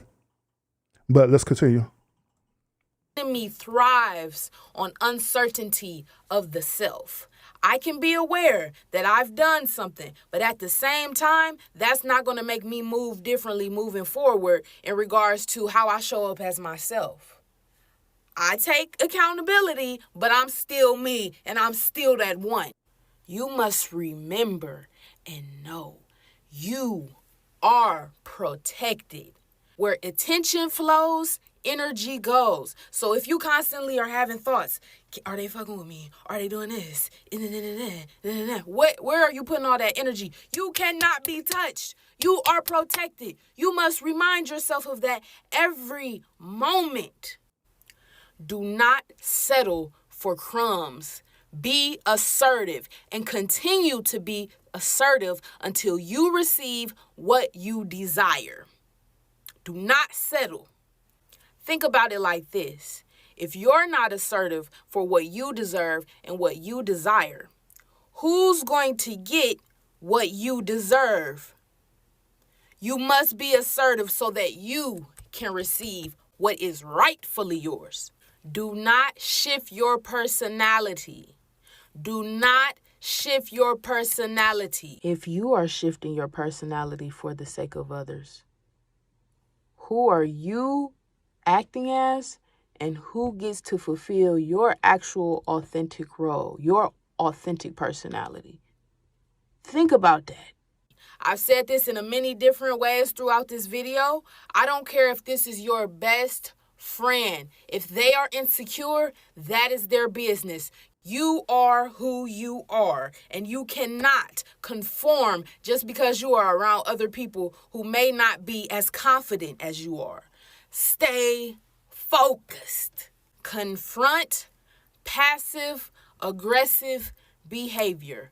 Confront envious remarks. This is how you eradicate leeching spirits, and you shake the room because you're setting the tone. Yeah, I saw that. Yeah, I see you. Keep on if you want to around and find out. And lastly, if you genuinely feel like you might be around somebody who is trying to destiny swap and siphon your energy, let this be a reminder to be intentional in each and every one of your actions. Constantly ask yourself, why am I doing what I am doing? To make that mental note and that self-check. Am I doing this for me? Or am I doing this for the will of someone else? You must be mindful of your every move, your every emotion, and your every action. The gist of this message is the more assertive you are, the more reassured you are in who you have come here to be, nobody can take that from you. And the more you stand in your authenticity, it becomes very obvious who is real and who is fake. If you do these things, you have nothing to worry about. And remember, you are protected and you are one of one. One thing I want y'all to understand also is that I don't fear nothing. Once again, I don't fear nothing. I walk in confidence. Sometimes when people want to look at my confidence, they'll interpret it as arrogance. Sometimes people interpret my arrogance as being annoyed at all. But within all of that where people interpret it as, guess what? I do. I embrace it all. I embrace everything. Everything. I've been on other people like panels and stuff, right, where, we're having a conversation and they'll come in on troll, right, and they'll say things such as, Urban is a square, Urban is gay, all kind of stuff, you know what I'm saying? And guess what? I embrace it all because I know who I am and I'm confident in it. I'm confident in who I am. I don't have to go and give people my energy. I don't have to literally sit up here and also prove to people who I am, where my actions speak louder than my words. No matter where I go, whether it's out in the streets, whether it's in my marriage, whether it's in my personal life, or even here on YouTube. One thing people could say that they know without a shadow of doubt that Urban is consistent about who he is. And he is confident about who he is. Likewise, what does y'all who are watching right now? I told y'all in the beginning of January that this year is the year of accountability. And I meant that shit all the way. 2025 is the year of accountability, where you're literally holding yourself accountable for the choices and decisions that you either have made or you're going to make or currently making right now. This show is nothing different, where you have to challenge yourself. You have to start thinking about a lot of things about yourself. Or people want energy swiping me, or people making my light dim because they either jealous or envious of me, or they're afraid of me. You know what I'm saying? And so we got to do things to slander or if they're doing all this other negative stuff as well too. Or is I'm participating out there? Am I part of the ritual? You have to start thinking about stuff like that. A lot of us is not where we need to be at is because of that, because you're part of a ritual. And you need to break out of that stronghold. Final one clip for tonight, y'all. Those of y'all who in the chat, make sure you hit that thumbs up button. I appreciate y'all a whole lot. It helps out the channel a lot. Those of y'all who are catching the replay of this, make sure you hit that thumbs up as well too. It helps the channel out a whole lot. Appreciate everybody who are tuning in. I see y'all in the chat, but y'all know how I am. When I be talking about more spiritual, serious stuff, y'all know I barely be reading the chat. You know what I'm saying? But I do go back and read the chat after the show, you know what I'm saying? But I do want to acknowledge y'all. I see y'all in the chat. I see you, Constant, Scorpio, Lionel. I see you as well too. Amanda, I see in the chat as well too. Vons, in the building as well too. Appreciate y'all. Appreciate all y'all. Joe, SBK, all y'all in the chat. I appreciate y'all. Mimi, I appreciate each and every last one of y'all in the chat right now. Thank you so much. Thank you so much. Final clip for tonight. I want y'all to listen to her perspective, all right? People will try to copy you, and it will never work because they can't be you. It's only one you, okay? And not even just saying it's deeper than just it's only being one you. It's just you can't do that. You can't just do whatever you want. You got to learn universal law of copying somebody. Some people don't know universal law. So when you copy somebody and you do everything they're doing, you're literally trying to take over their spirit and destiny swap with them. You know what you're doing, right? No, because obviously they doing the shit. You taking on that person's trauma. I don't care how pretty they is. I done had people try to beat me down to who I dated and all type of shit because they think because this right here, this is my physical, that just because I'm pretty, that's all that matters. And I look like I'm happy. I look like I've never been through stuff. I look like I'm always just, making it through, pushing it through. So this is what happened. My ancestors, start letting them a little bit. Start letting them feel like they doing what they doing. But they're really not. And then that's when the trauma hit you. Everything that I've been through. Now they stepping out of the shoes. Wait, but you wanted to be me. Now you stepping out of the shoes. That's why I say stop paying attention to everything that's physical. You don't know what nobody been through. This shit nothing to me. This physical, this just my physical. This don't mean nothing to me. You don't know what I've been through. You don't know nothing nobody's been through. You got to look with your third eye. That's why I'm saying you can't copy your chosen one. You cannot copy. You can't. And destiny swap with people thinking that your life is going to be good. Especially if that person is protected, because it's going to end for you bad if they protected. So that's another thing, y'all. These people can't destiny swap with you. They can't just do that. Yeah, we got free will. You got free will to do whatever you want to do. But just know that the choices you make gonna come with consequences, whether it's good or bad. That's another thing with universal law too. I know universal law. I know how things work because I work with magic. I know how karma comes back on people, all type of shit. You destiny swap with a person, you keep trying, you keep trying, you keep trying, you keep trying, because you think this girl is pretty, that she hasn't been through nothing. I want her whole life. Like, just look at her. Like, I want her, like, some people be doing this shit, like, all the time to people. And then, next thing you know, a couple days later, you're going through stuff. You're sad, you're depressed. You're going through the stuff that she been passed up. She in her new stage right now. She in her new healed version. And you in the back because you can't walk them shoes. Them shoes was specifically made for that person. So, destiny swapping ain't never gonna work. Now, one last thing I want to share with y'all, and I do got the one link drop just in case you want to call in and have a conversation with me. One last thing that I want to share with y'all is this, and I noticed this. I noticed that whenever things seamlessly be happening to us, like say for example that person did do a destiny swap on you and they're using your energy against you, they put you a part of a humiliation ritual and stuff, right? I noticed that the person who's the victim of that, right, they'll use terminology such as karma is going to come back on them. They'll say that The Lord is going to avenge, different things like that. Now, me personally, I don't use language like that. I don't use language saying that, hey, God is going to fight my battle. You know, things going to happen to people like that, directly towards people.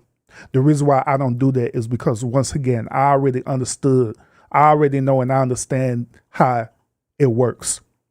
Just like she was mentioning about universal law, I know that through universal law, whatever good you do to people is going to come back to you good. Whatever bad you do to people is going to come back bad to them automatically. But I don't wish that upon people.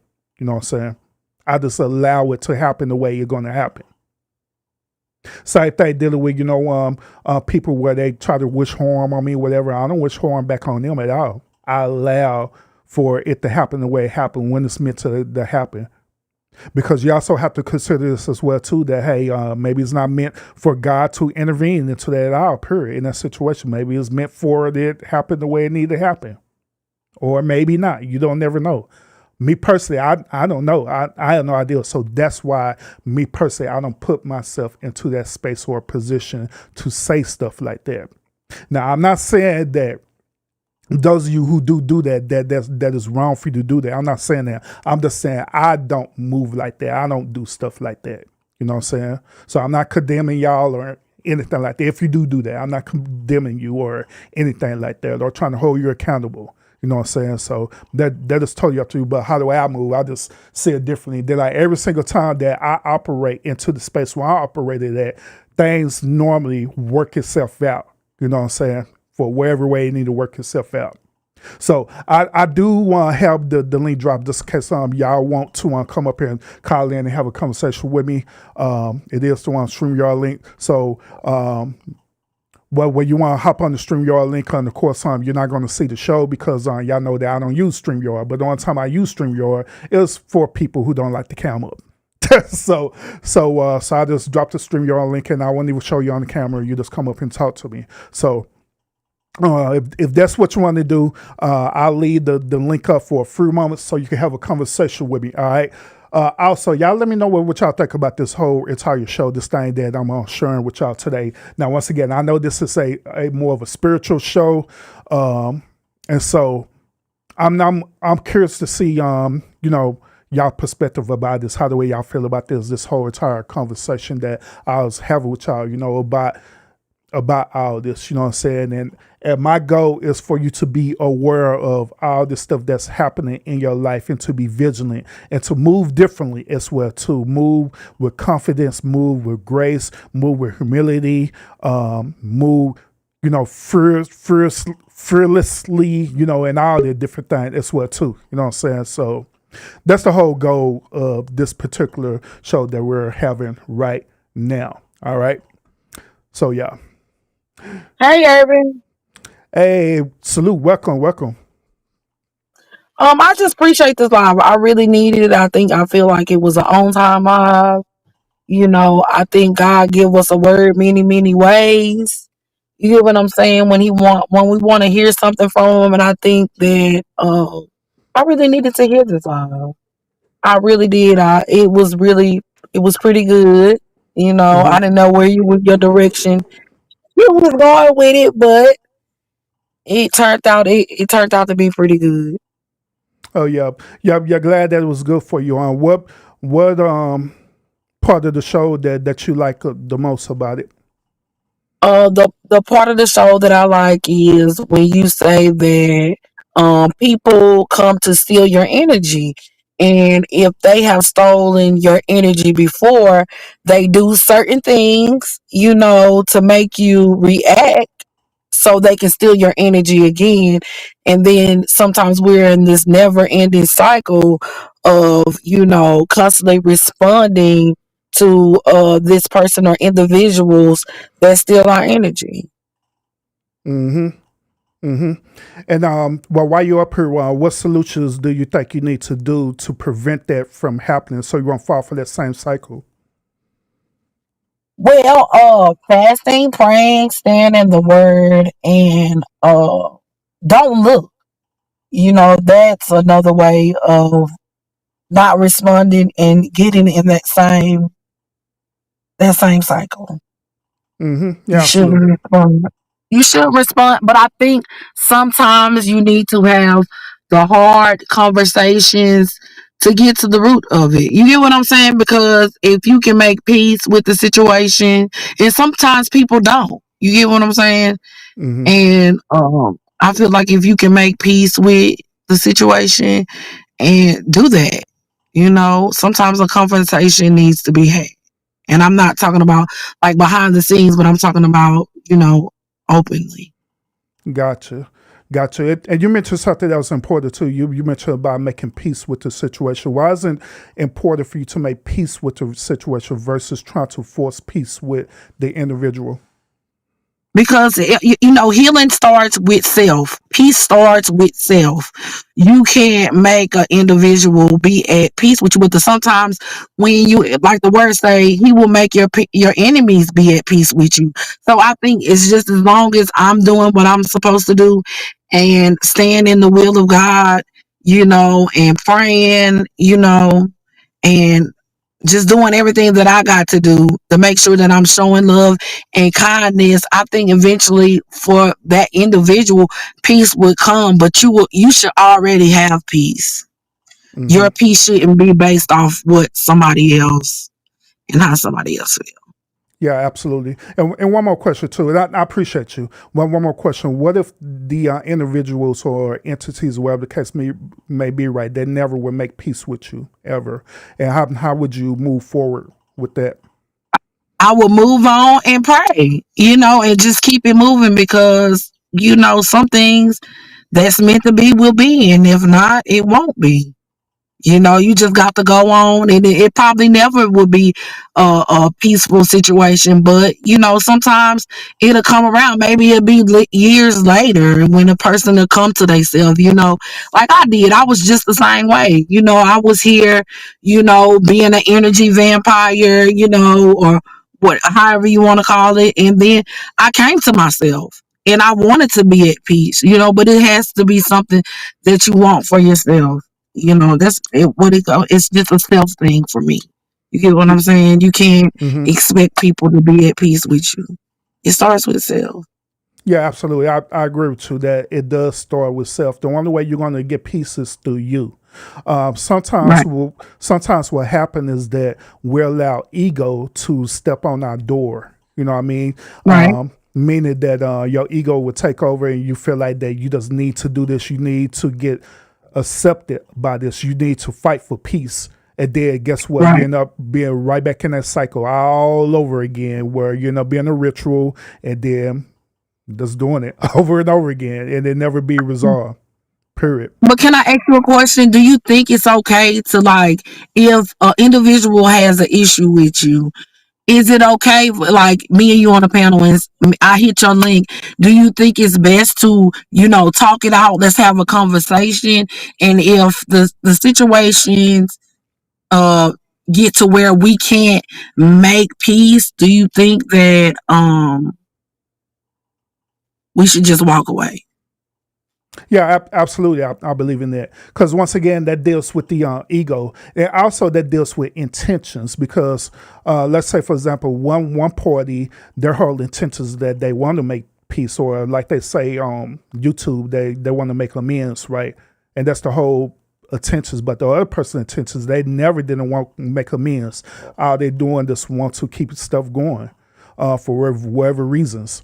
Once when you discern that, and you vet that out, and you see the intentions behind it based on what they say and their actions, then that will let you know that you could just move away from that. There's nothing else to prove. Period. Right. You Right, walk because I away want from to it be and at let it peace go. with everybody. I want to be at peace with this walk. I want to be at peace with everybody. You get what I'm saying? I don't want to be out here beefing. I want to do some positive stuff. And, I just don't want to be warm with people. You get what? Everybody's entitled to their own opinion. Like, so it might not be opinion that you like, but I'm not going to fight you for that because it's your opinion. You get Hmm. what I'm saying? But Yeah.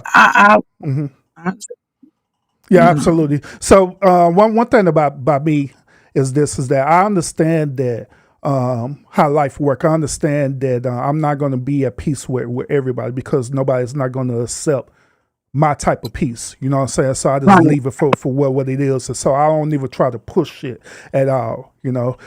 Yeah. Like case in point, even on here on social media, I know that there are many people who respect me. There are other people who don't respect me at all, period. I can't sit up there and dwell upon that, the people who don't respect me, or try to push them to try to respect me. I just leave it for what it is. You know what I'm saying? If you don't, that's fine. It is what it is. But Urban, I have seen you, and I appreciate it. I have seen you sit on panels with people that you don't get along with. You get what I'm saying, or necessarily don't like you. You get what I'm saying, but you can sit on the panel with them Hmm. and be on the panel, hold the conversation. That's how I want to be. You get what I'm saying? I think that's oh, you being grown, where you can sit on the panel where a person necessarily don't like you, and you can be able to sit on the panel and still hold the conversation and go on with the show, and you don't make it about what you had with this person. Yeah, I think that, absolutely. yeah, And that's just like in the scripture where Jesus said these type of things, it comes with fasting and praying, but he was talking about delivering from a demonic spirit, you know what I'm saying? So right, I also believe that in order for you to achieve that level of peace or understanding, that it comes through fasting and praying. You know what I'm saying? right, Not for the person or the entity, but actually for yourself, so yourself, you could be stable. right, right, right. And I agree. I totally agree with what you just said. It's got to be for self. Anything that you doing for God, it's got to be for yourself and for God. It's only between you two. It's a relationship. It's not religion. It's a relationship. You get what I'm Hmm. saying? And you fellowship with like-minded people. How can two people walk together except lest they agree? But you got to be able to deal with different people in different settings, because everywhere you go, not even on your job, not even in your church, not even in your school, wherever, you're gonna deal with some people that just don't like you. Hmm. You get what I'm Facts. saying? And you Absolutely. got to be able to maneuver through them things like that. Now, I respect the fact everything doesn't have to be an argument, and sometimes you can have a conversation, like I said, to get to the root of the issue. And if it can't be, just move on, because in the end, all that matters is your mental and your heart, because you can get sick from these things, like going back and forth on this hamster wheel. You Hmm. keep on going through the same cycle, through the same thing. And I don't want to go through the same cycle. I want my 2025, and I'm sure others do, want their 2025 to be different. I want it to be a peaceful year for me. And, I don't, you know, Yeah, I understand where you're coming from. I understand. I get it. Yeah, I agree. mhm. Mimi, she keep coming up here, keep dropping down. She having technical issues. I don't know, but but Mimi, yeah, what you got going on? but yeah, Yeah, like I said, I agree everything what you're saying, and like I yeah, say, me personally, that's how the way I just move and operate, because I know that at the end of the day, right, life is too short to be be against everybody, even if people don't like me, whatever. I just accept it for right, what it is. But that is not going to stop me from being who I am. You know what I'm saying? And right. That's that's right. why that's why even right now I'm able to move into different areas, move into different sectors, whatever. And just have conversations with people, regardless if they agree with me or not. Right, right, and that's the way it should be. You get what I'm saying? Because I'm thinking on back of some of the stuff they just used to tell me. Drama does not grow your channel, but positivity does. You know what I'm saying? It might grow slowly, but it's gonna grow. You get what I'm saying? And it's gonna grow with the right people around, because my channel did grow, but my channel wasn't never based off. I didn't. My channel never grew on the drama that I did. You get what I'm saying? It was Hmm. only when I ventured off and I did like trending topics or whatever. That's the only time my channel grew. You get what I'm saying? But far as Mm-hmm. beefing and all that, my channel did not grow, and I just promised myself this year, that I wasn't going to be involved in the drama. But if I can be a peacemaker, I will most definitely be a peacemaker. I will. Mm-hmm. Yeah, I will. absolutely. Absolutely. So I want to continue to encourage you to be that way. I know that sometimes it becomes difficult depending on the circumstances, but no matter Right. what, you have to want to be steadfast and stay on the path that you believe that the Most High have you on, and just continue Right. forward on that. You know what I'm saying? Right. It be just like I say. I'm not gonna sit up here and lie to you. Say that it's easy for me when it's not. It's not easy for me at all. It is that I just Right. learned to have discipline through trial and error. You know, Right. and I believe it'd be the same way not only with you but with a lot of people who are watching this podcast right now. You know, they'll eventually get to where they need to be at. Yeah. And then you know what? A soft answer turns away wrath. I watch how I respond to things now. You get what I'm Yeah. saying? Or Mm-hmm. I watch how I respond and I watch my tone to make sure that I check me first. You know what I'm saying? If I want to come out here and say something, I'm going to respond in a way that I want you to receive it with love. If I'm giving you constructive criticism, I want you to receive it with love. I don't want you to feel like I'm beating up on you. You get what I'm saying? It's all in the response and the conversations that you have with people. You get what I'm saying? Because Mm-hmm. you should be able to take constructive. Like if I'm doing something out here wrong, and I know you gonna tell me, I don't have to worry about that. I don't have to worry about that. Do it sometimes. Is it hard to swallow? Back then, it was, but now I know it's for my good. You get what I'm saying? Because sometimes when you in the box, you're not seeing what other people see, and when you're out of the situation, you see more clearly. You get what I'm saying? When you're Mm-hmm. not involved in the situation, you see things more clearly. And Yeah. I just appreciate it for real. I Yeah. really do. Yeah, so that's why I was saying earlier about the humiliation ritual that be performed. When Hmm. you're literally be a practitioner of it, all you see is what's happening around in the immediate environment. But once when you Right, become free from that, then that's when you actually see the actual truth behind it, like you right, were stating. right. Yeah, and you really do. You really do. And you be like, oh my God, oh my God. Because when I had my awakening moment, I was like, I'm not going to say I got it together right then. I'm just getting it together this year. You get what I'm saying? Because I made up in my mind. I planted my feet. I said, I'm going to be flat footed. I'm going to just stand my ground. And I'm going to stay here and I shall not be moved. I don't want to go back. I don't want to be a shit without no sail. I just want to coast. You get what I'm saying? Hmm. I don't want to be at no fast pace. I'm not trying to get there. I'm just really trying to endure. You get what I'm saying? So Yeah, I know absolutely. everything comes with trial and error, but once you get to walking it out, the same things that used to get to you before, it shouldn't get to you. You get what I'm saying? Well, Yeah, once you have learned the truth, so yeah, that's what absolutely. type of. Absolutely. And one other thing too is the reason why I'm the way I am right now in this the things that I dealt in my personal life. I had dealt with a lot of one horror situation, and I dealt with it because of decisions that I personally made in my life for me to put myself into that situation. Then other, it was just out of my control. It just happened that way. You know what I'm saying? But Mhm. I allow myself to hold myself accountable for decisions that I made, and also I allow myself to learn from it. To learn from it, Right. pick up on the patterns on it, so that way I won't repeat the same thing over again. Right, right, right, right, and that's how I am. I had to right some of my wrongs. I righted them. When the people was ready to receive them, because it's only in God's time that a person is, ready to receive you. So I right my wrongs because I have hurt a lot of people, and I have been hurt. It is just not a one way thing.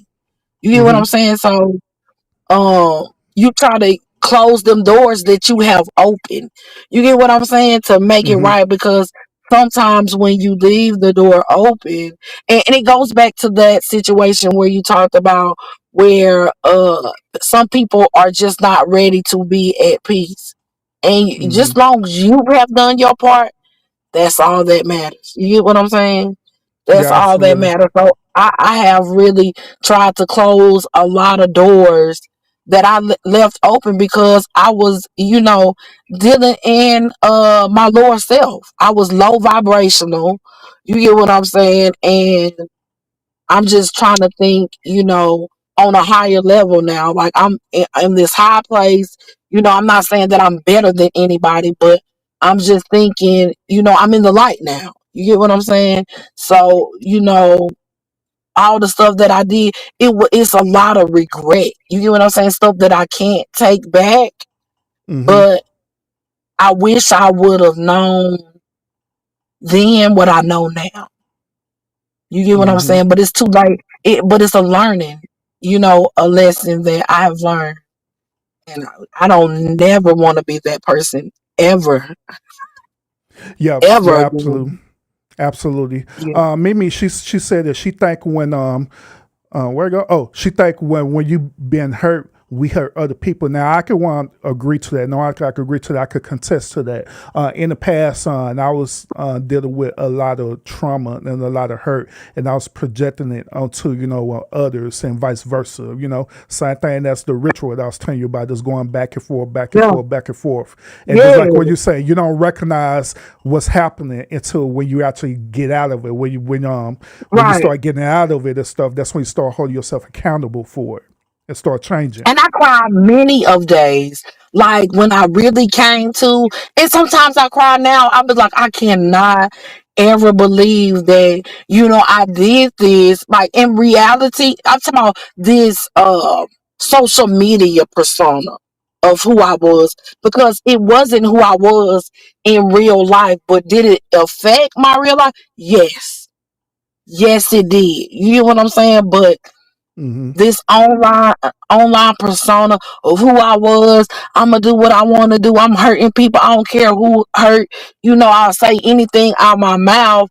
I just regret it. Do you understand me? Because a lot of people, they don't forget who I was. Yeah. You get what I'm saying? No matter if I changed or not, they still remember that same girl that was out here 5 years running them up. You get what I'm Mm-hmm. saying? And some Agreed. people try to hold you to that person once you've changed, just like you said. Oh my God, it was just so good the way you said it. You have my change. You get what I'm saying? But it's some Mm-hmm. people that want to see you as that same person. You get what I'm saying? But you got to know in the inside. You got to know that that you have changed for the good. Don't let them bring doubt about anything that's going on, because it's a change, and some people see and some people don't. Mm-hmm. It just is what it is. Yeah, absolutely. I agree with that. I absolutely agree with you on that. Um, at the end of the day, there are going to be individuals who that's going to accept you for the old you. It does their reality. And the thing about with you is that you got to accept that. It just let it go. Right. You can't Right. change it. You can't manipulate it. You can't do no Right. spell work on it or nothing like that. Just let it be for what it That's is. Let right. it just work itself out. However way it work Hmm. itself out. So that's all you can do. That's right. That's right. I'm telling you. I'm telling you. And then I heard you say, I don't call people no demons and all that, but they are demonic. They have something that's laying dormant in them. You Mm-hmm. get what I'm saying? That is making them. It's not the person, but it's the entity behind it. You get what I'm saying? And that's what I'm calling out. You get what I'm saying? Not naturally the person, because when you doing certain things that is demonic, because the only person that deals in chaos are demons. Mm-hmm. And that's just the truth.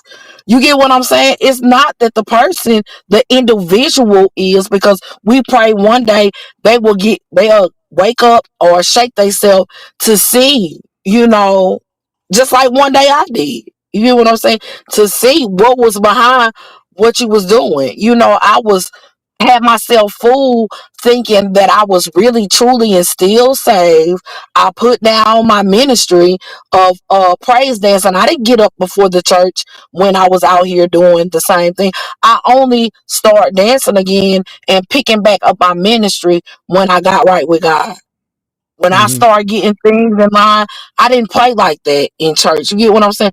I don't play with God like that. You get what I'm saying? But when I truly got right, that's when I picked my ministry back up and I started praise dancing and doing all that, you know.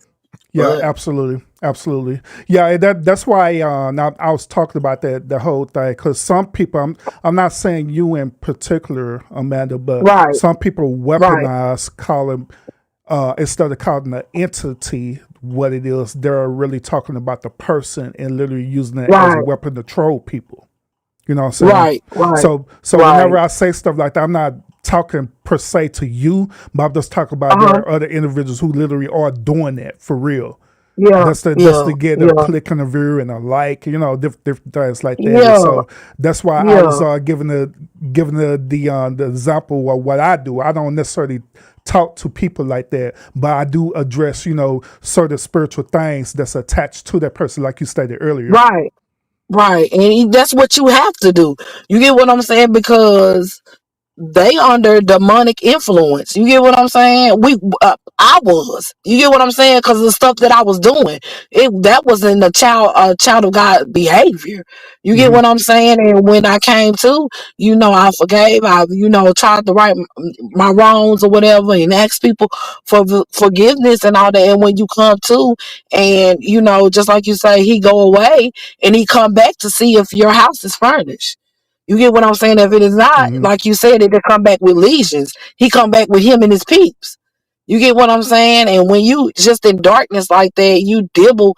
And I've never dabbled in witchcraft or anything like that, or no spells or nothing like that. But I'm just saying, individuals that do dibble in energy swapping, or uh vampire energy and all that, and they doing all kinds of things, and they doing this you say they do humiliation rituals, or something like that. They are Hmm. dealing in darkness. You get what I'm saying? That's just like witchcraft. You get what Hmm. I'm saying? That's the same thing, I think, is that. But some people are under demonic influence, and sometimes they can't see themselves. They think what they doing is all right, and and the people around them too, they think it's okay what they doing. Yeah, You get what I'm absolutely. saying? And you did hear the part where they're saying the reason why some people do the humiliation rituals is because they're trying to move up, and that can also Yeah. apply to content creation as well too. They'll participate in this because their whole goal is that they trying to move up. They're trying to move their content up. They're trying to be a better Right. content creator, and of course on how the way things operate. You know what I'm saying? And I on social norm drama sells. That's the current reality that we live in. That's not what we want to happen, but in reality, that's what's happening. So they do these things like that to hurry up and get them to where they need to be at, instead of taking the time out and putting in the work and Right. get where you need to get to.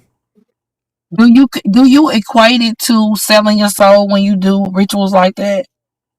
Yeah, it could be possible that you're making a contract, because that's pretty much what sell your soul is making a contract, a spiritual contract to Right. whatever it is that you're agreeing to. So yeah, Right. I believe in that. Hmm. Okay. Hey, Mimi, I seen what you said in the chat. I told you this before, and I said it again. I'm always doing the Lord's work, regardless if I'm talking about spiritual stuff or my normal content. I'm always doing the Lord's work. I told you I am, regardless if y'all agree Yeah. with it or not. Right. Right. Right. Right. Right. But yeah, that's all I wanted to get up and go. I mean, like, man, this content was really good. Like, I think it should be more people to hear it, because I mean, wow. Hmm. I And mean, it was on and time. and I know it's gonna be young people that's here. It's gonna travel to people who need to hear it. So that's how it Right. matters to me. Right. Right. Yeah, it's matter to me. But I appreciate you on calling in and sharing your Uh, perspective. You're welcome.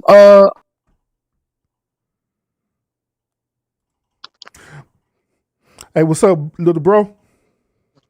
What's up? You can hear me? Yeah, y'all can hear you now. Your chat's full of shit, man.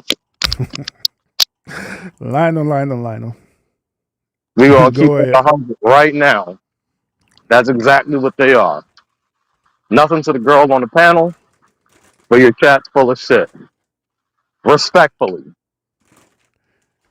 All right, go ahead. How so? They don't like to hear the other side of reality. They want to hear the nice kumbaya, let's sing the glory, all that shit. But the reality is that's not always how it's painted. They'll sit here and say, you're not doing something. But I'm talking about what I was doing for decades Mm-hmm. and what the reality showed. We didn't fucking see the light. That was the reality. We didn't see the blessings. We saw torture. We saw darkness. We saw black. Mm-hmm. And the more we said, amen, let's pray. We love everything y'all can say. Shit just got worse. What does Vons call it? The rabbit hole. We just kept going down it. Mm-hmm. But when we said, fuck this, and closed the book on that, like the damn sky parted, we could see the light. Why would we go back to that crap when that's what we experienced? And when you talking about you talking about you and your family, right? Yeah, that faith ain't do shit for us. So, just like I say, I know about everything about your family history and everything because we talk all the time, say personally and stuff. So let me challenge you with this, and I I know this is going to be like a kind of extreme, but do your thing. Throughout everything that you and your family been through, right? Everything y'all experienced, how horrific it is, right?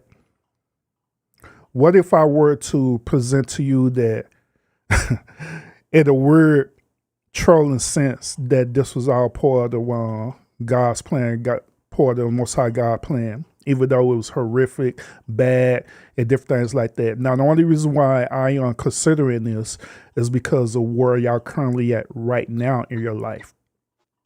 You know what I'm saying? Through all y'all adult life. Because through what you done told me that you and your family, you're actually really thriving. Y'all not in a horrific situation how it was in your past anymore. You know what I'm saying? Like case upon with you, for example, throughout the experience that you have lived, right, it have inspired you to actually be a creator as well too, to be artistic, where you literally is creating a whole new reality where you share your mind and sharing your stories, where I know without a shadow of doubt that it's going to inspire, a lot of people, especially younger people, you know what I'm saying? Even with your mother, where through her current path right now and stuff she's doing different business ventures where she's teaching people how to market, she's teaching people how to advertise, and she's doing all these different things that's inspiring, where she's helping people, you know what I'm saying? Even with your sister and your brother as well too, where they're doing individual things as well too, where their life is doing pretty well as well too, where they're traveling, they're in good health, and everything like that. So what if I were to share with you that all this stuff that y'all been through, even as horrific as it was, that it actually strengthened your whole entire family to be strong, way stronger than the average people? What if I were to present to you that the stories that you share with us and the stories that your family share with people, that it's literally helping people? A matter of fact, you go out and talk to people. Now you're going to spaces where a lot of other people do not go. You know what I'm saying? Like, talking to, the thoughts and the 304s and different things like that. Some people, when I go into the spaces, because simply they don't want to be tempted, or people look at them at a certain way and judge them, but you don't. You know what I'm saying? You being into spaces where there are people who literally dealt with similar situations that your family did, where it was rape and molestation and other things as well too, but you're able to talk to them, or your family able to talk to them, and it literally changed the course of their life. So once again, what if I tell you that everything that y'all been through, no matter as horrific as it was, that it actually had a divine purpose to that? What do you think about that?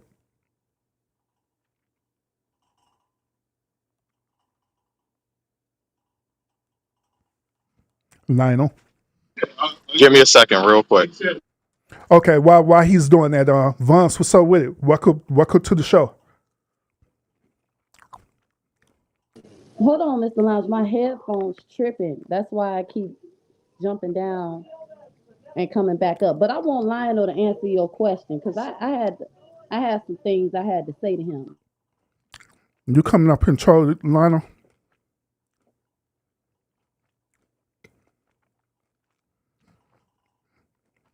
Vaughn, she said her headphones tripping, but I could hear her good. She just said her headphones kind of tripping. Lionel's You said you can hear me? Yeah, I can hear you. I can hear you. All I wanted to know was what do Lionel expect? When he hop in the chat screaming at the top of his lungs, God trolls me. Like what do you want from us? Man-made people who'd have been trolled by him too. What do you want from us? Because it ain't nothing anybody man-made can do against the Most High God about you being trolled. Like nothing. So I don't be knowing what his purpose be. Like, what you want us to say? Oh man, we been there. I don't know. All I wanted to know was, what do Lionel be expecting other than, old Christian? When I say old, I don't mean in age. I mean people who are seasoned in their faith, me who's new to it. What do you be expecting us to say other than, he got a calling on your life, or, everything happened for a greater reason? Like, what do you be wanting us to say? So let me give you my perspective on that. Lionel, he plays two roles, especially when he over here in the lounge. The first role that he plays, of course, he's moderating, keeping the conversation going. The second role that he play is that his anecdotal experience is actually valid. The reason why is because I'm not saying you, and I'm not saying everybody in the chat, unless this applies to you, but there are some people who do live in this social bubble that they believe that the things that Lionel say doesn't exist, or rarely exists. If it happened, it rarely happens. You know what I'm saying? Then on top of that, they believe that since they have a connection with God now, or the Most High God, or whatever you want to call it, right, that it's invalid now. You know what I'm saying? So I believe that the things that Lionel be saying is valid because you indeed need to hear different perspectives about different situations, what people go through every single time, and how the way people operate and stuff too. And another thing too, and I said this before too, like when you're doing like outreach ministry and stuff, right? These are the type of conversations that you will have all the time, like literally, where you deal with people who have dealt with extreme trauma. And so you have to learn how to discipline yourself to where you understand that it's not about you. It's not about you. But all they doing is projecting in a way, but it's not a bad way. All they doing is projecting in a way because they're trying to get answers and they're trying to get solutions to whatever it is that they want to talk about, they're trying to deal with. And on top of that, they are doing exactly what I tell people to do all the time too, which is to vet out that person. The Bible say this is that you have to want to try the spirit with the word of God and stuff too. Now people think that the word of God is simply quoted scriptures. No. The word of God is also a manifestation of the things that you speak with your mouth, with your tongue as well too. You know what I'm saying? So if you saying certain things, then end up triggering that person, they get upset about it, then that lets you know right off the bat where that person's spirit is at, where that person's mind is at, that person truly is not of God. You know what I'm saying? They're not. So that's why I say that the things that he say, it is absolutely valid. That's why when Lionel be here, whether he's on the panel, whether he's in chair, whatever, I don't never discredit anything he said. I don't never talk down on things he said, anything like that, because I know it's valid for him. I know it's valid for him. You know? Go ahead, Lionel. To answer your question, if you was to tell me all that, it would make it a lot worse. Because you want to play fucking games with my family to make a message.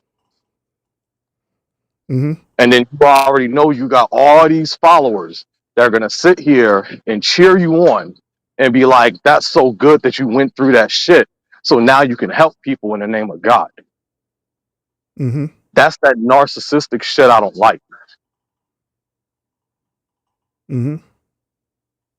Like, it doesn't make it better. It makes me angry. And why do it make you angry? Because then they'll sit here and say, submit to your torturer.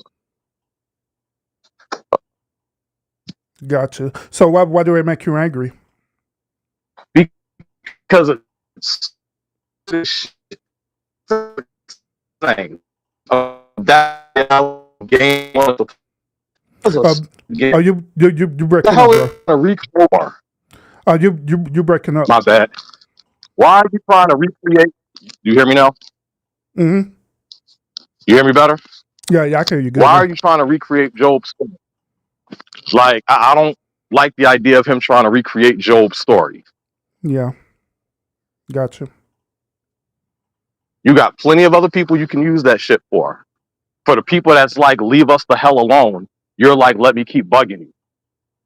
Hey, I know what I did. I know what I let happen for 20 to 30 years, but hey, you're better now.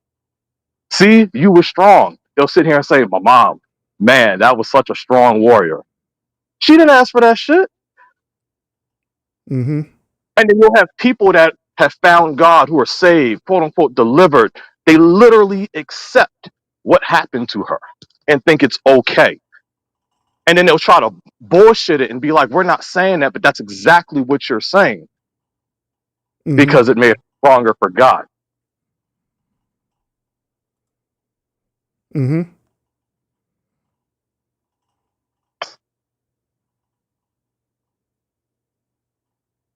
I say something, Lionel? Go for it. Hold on, guys. Hold on before you say something. And I see you right there, Mimi, too. I'll let you chime in a little bit. Okay, too. hello. All right, so everything that you said, Lionel, once again, it is very, very valid. It is very valid. It's very valid for you to feel the way that you feel, and it's very valid to come to the conclusion that that God is a narcissist. The reason why I say that is because I had that similar view when I was dealing with the stuff I was dealing with as well too, where I not question that, I question the suffering of God, I question why God did the stuff that He did, or matter of fact, allow the stuff to happen the way it happened. To be honest with you, bro, and just be transparent, I honestly don't even have the answer to that, because I honestly don't know. It bothers me. Of course, it bothers me.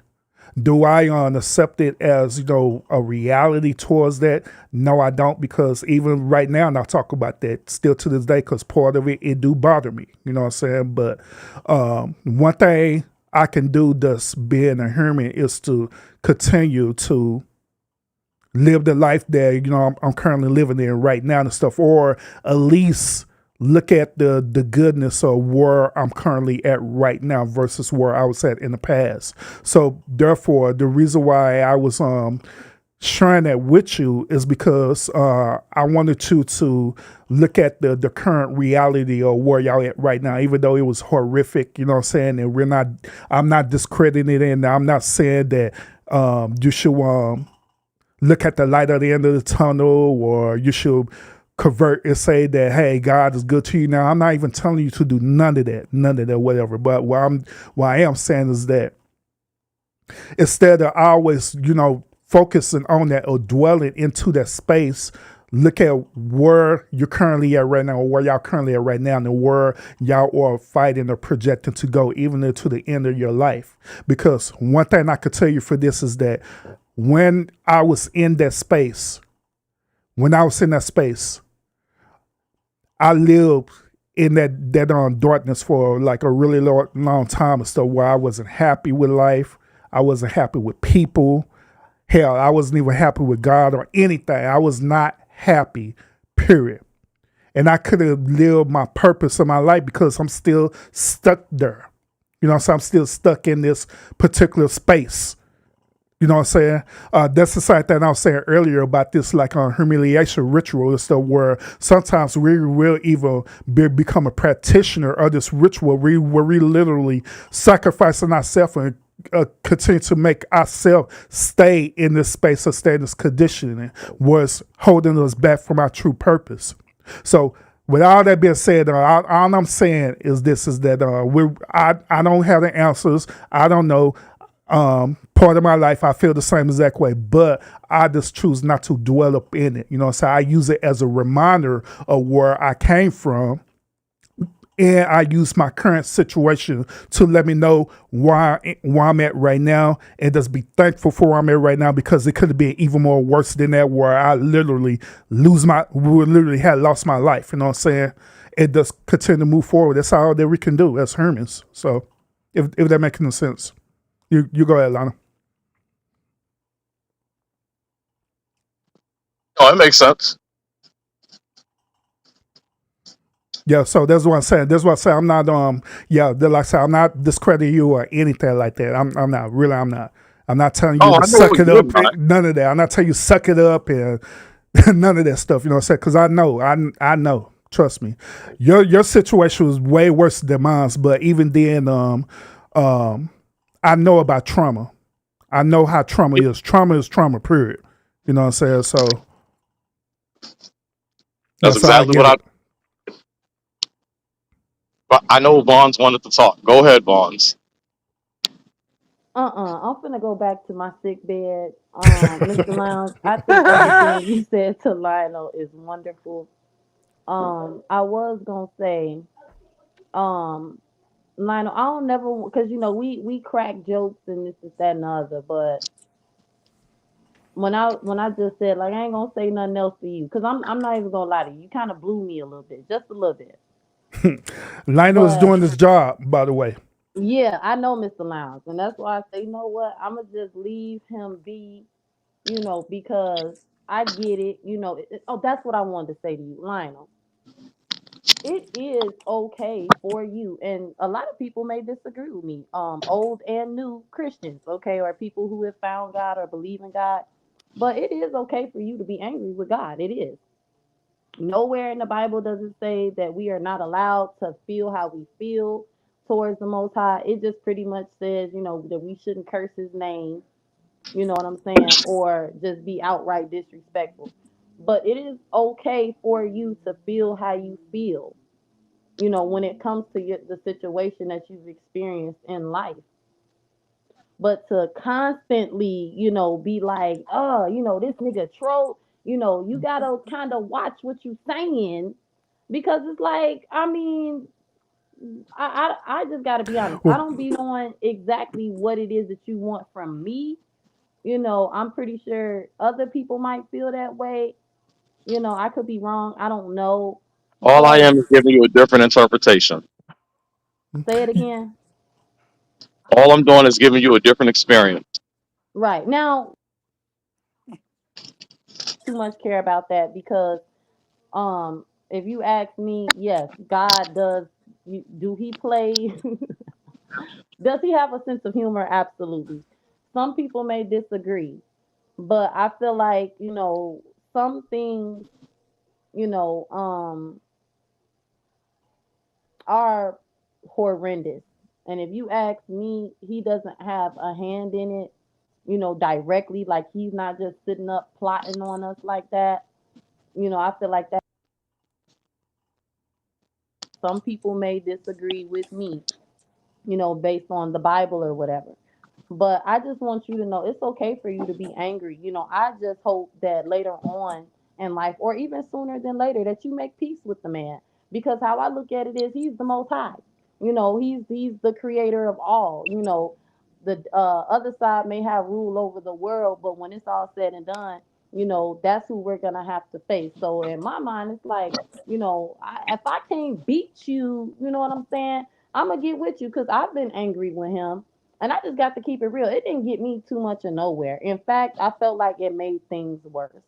But that's just me. Everybody may not be, may have not had that experience. Some people will lie to you and say that I ain't never had no problem. I ain't angry with God. Like they will lie because there's no way you can walk this spiritual faith and not have moments where you feel that he has left you. Even Jesus himself, okay, on the cross, Father, where are you?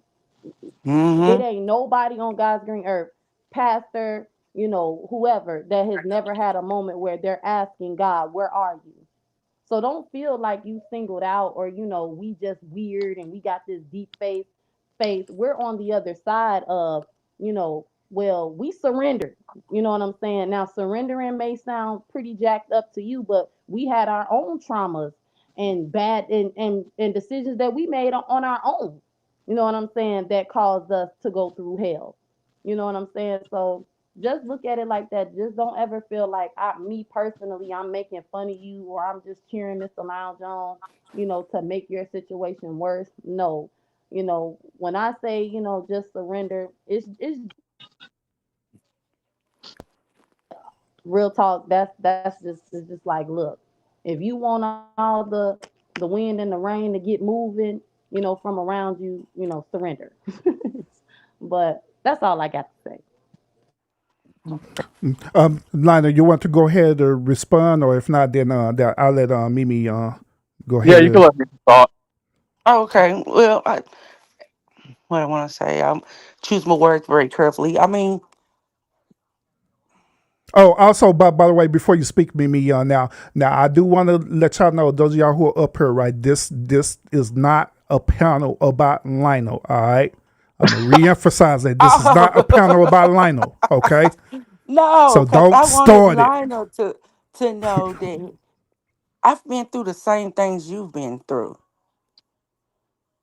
Violation as a child. Has it been easy to get to this point? No, sorry. No, it hasn't. It hasn't been easy at all. I've experienced some of the same traumas, the same. Do you And I mind telling understand. us? I mean, cut you off, but do you mind just telling us like what? You don't have to be in extreme detail, but this Oh yeah, the this same thing. Being molested as a child. That's hard. The same situation your mother was in. You know, I- uh, I just didn't have, an offspring, but I was much younger too. But as a child to keep, being violated, by multiple people, it can make you bitter and it can make you angry. But if I stay stuck in that place of hurt, yeah, I keep allowing that situation to re-victimize me, to re-injure me.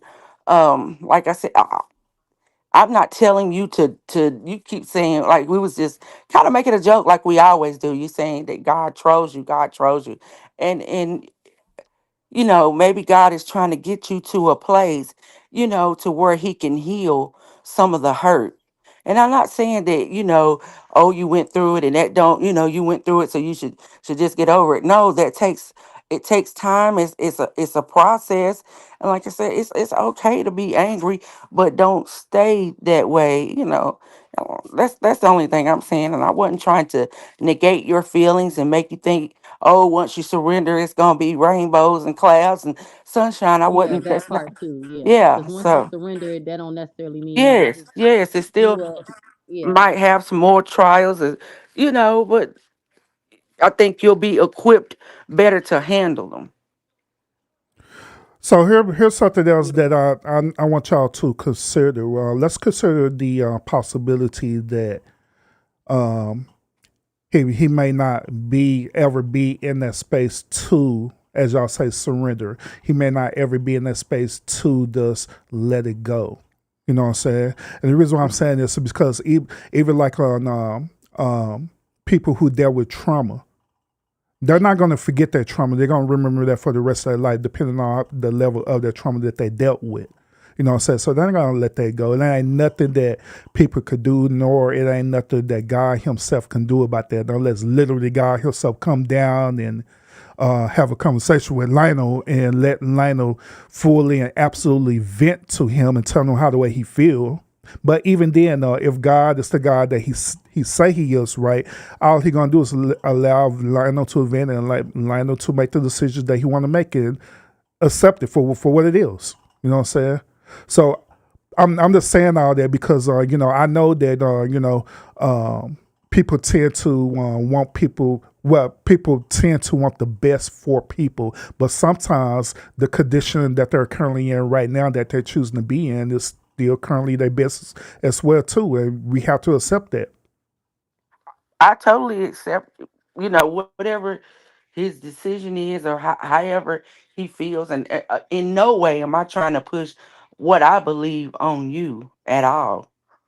Like I said, we've been teasing, about you, God trolling me, God's trolling me. I was like, well, go ahead and answer, but if you're still dealing with the level of trauma that you are, I can understand why you're not, or you don't feel as trusting of God because of the past trauma and because of the things that has happened to you. It's hard to see God as a provider and a father when under the circumstances that you've endured and under the circumstances of, you know, I don't, without trying to tell your story, I really don't want to get into it because that's not my story to tell. But I understand how you feel the way you feel, and it makes you less trusting of God. Does that make sense?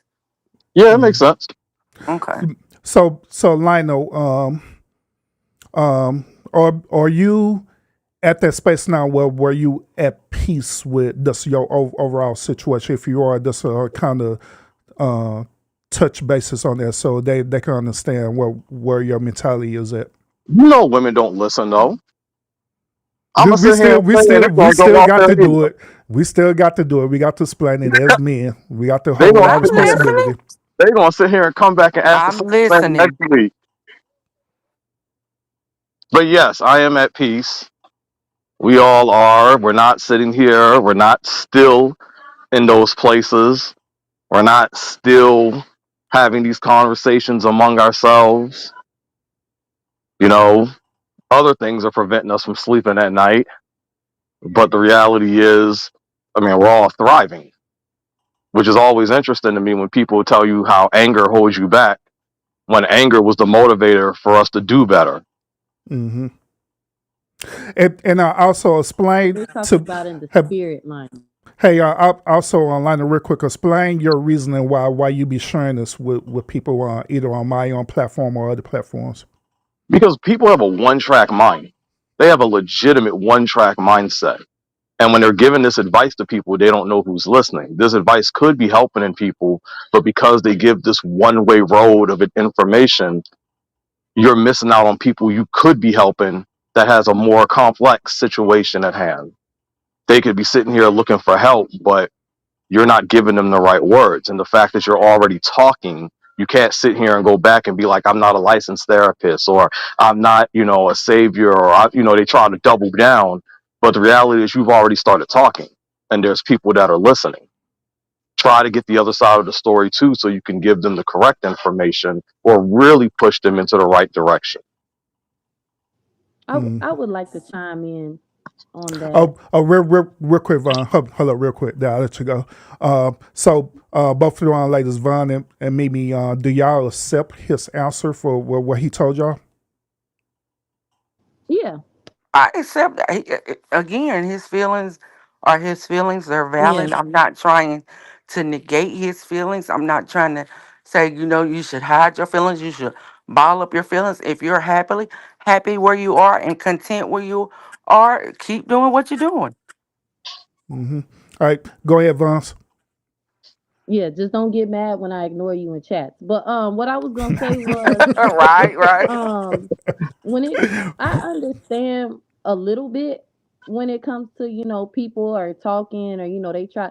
No, I don't think it's fair to put the responsibility of all or a certain group of people or maybe two or three people in the clouds or the bushes, whatever you want to call it, on a person who's talking about themselves and what they have been through. If I'm talking about me and what I've gone through and this is how I got out of it, that's for other people with that similar situation or like mine.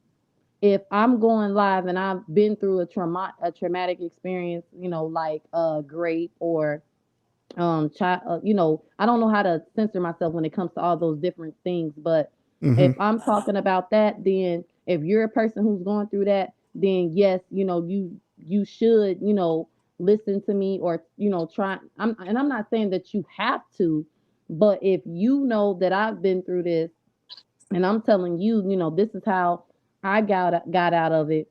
If you are gonna take that and be like, oh well, that ain't everybody's experience, and well then you need to go live and talk about your experience. Or you need to find somebody else because I shouldn't have to change what I've gone through and what God brought me out of because of what you've gone through. I don't think that's fair. You know what's funny about that? You saying that's not fair. I've heard you numerous times tell Urban you have a responsibility. You He have a has a responsibility with what responsibility. you talk, with He how you has talk, he has a and responsibility and something I know nothing about, and Lionel. Urban talks to everybody for the most part. He doesn't give two craps if you have his experience or not. He has a way to talk to everybody,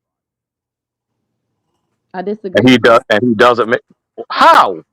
because everybody Certain don't things because resonate with everybody certain because people because everybody don't show up to his chat just like everybody don't show up to mine. or mine. What? Wait a minute. What? I mean, did I say something wrong? No, I'm trying to see how did you equate that to what he was explaining to you. Oh, I mean, I'm just calling it for what it is. Everybody may not subscribe or even agree with some of the good things that you say, right? I do, or Hmm. I will, because I can, take what I need to take or keep what I need to keep. Everybody's not in that mind frame. You know what I'm Um, saying? And some but people are just Take in my head. what? but Vance, that's not what he was on conveying to you though.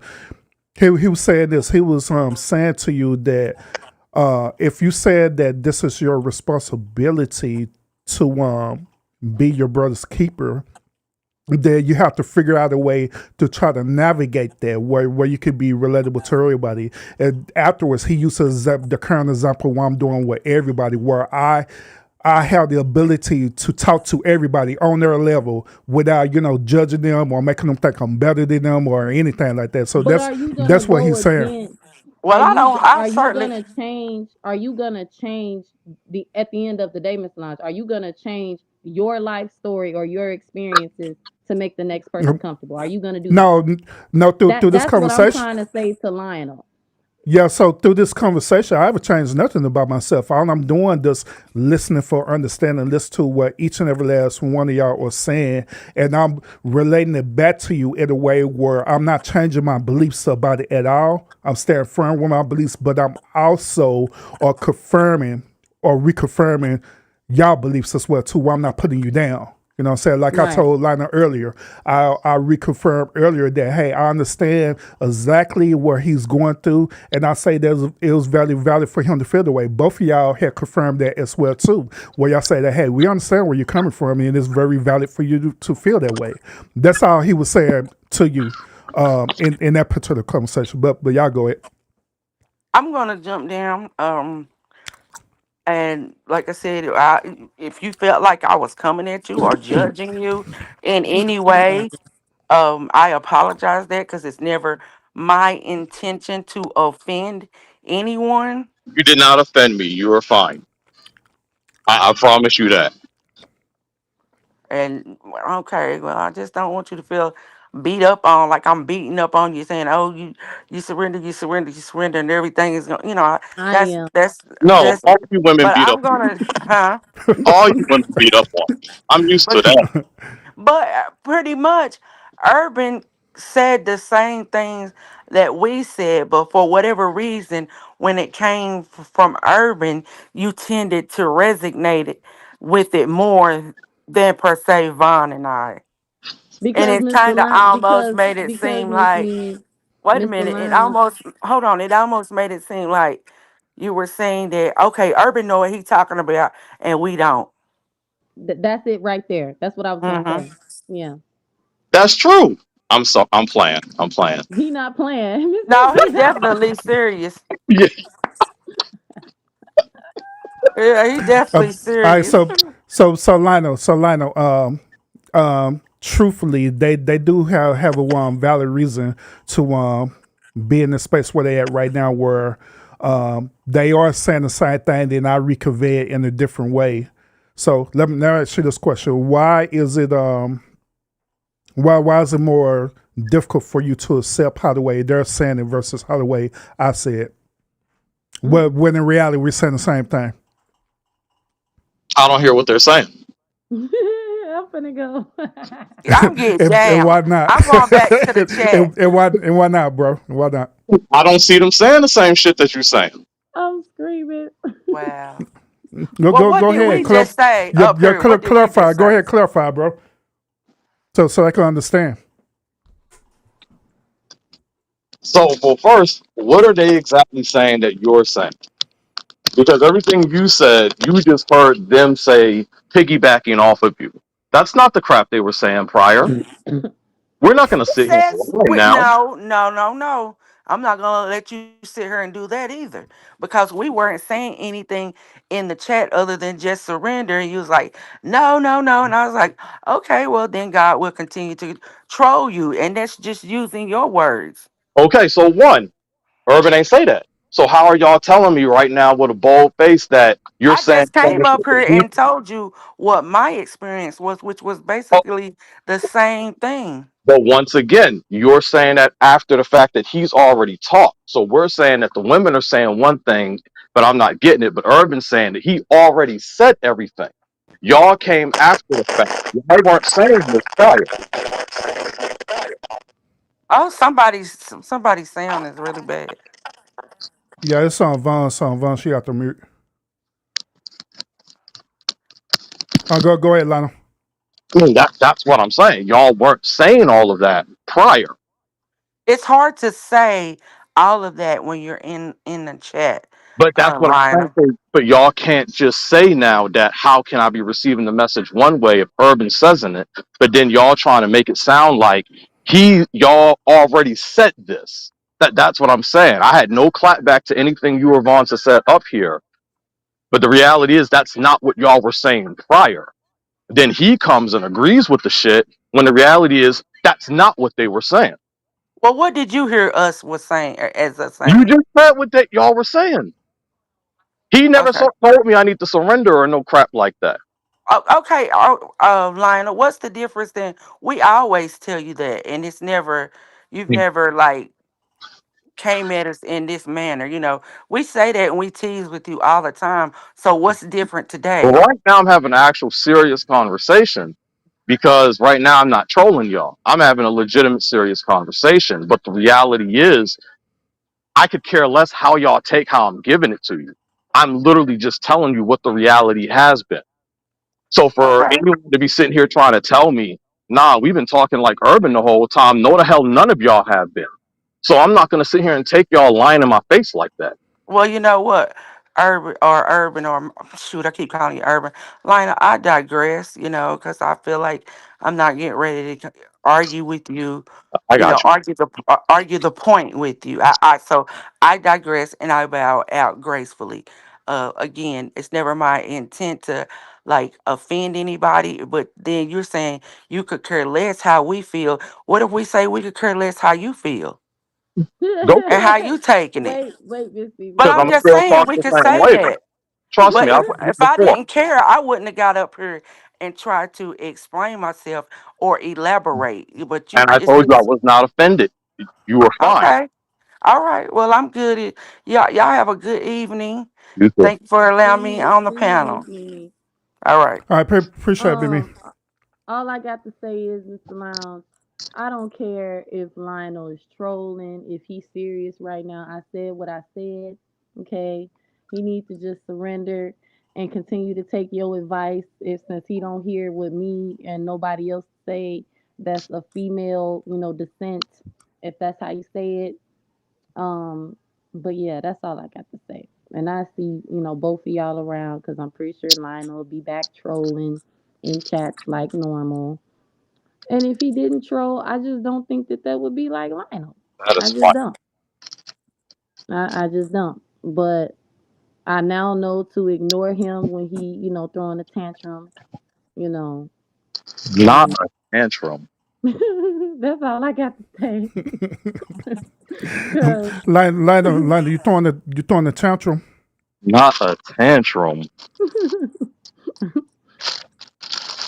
So but are all you right, throwing the I'm tantrum, sick. Lionel? I I see you don't later, think Mr. so. Lionel. I appreciate the I'll advance. put my charger. Yeah. Yeah, it's only like a 30%, so I'll put it on a charger.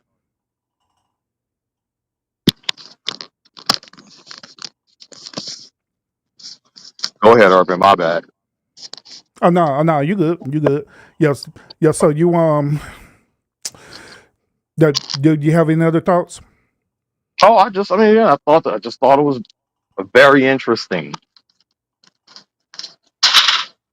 how they were coming off in that. And I said what I said, though, at the end of the day, because you can't bring up a single chat to me, and you have all the history where they were talking like you.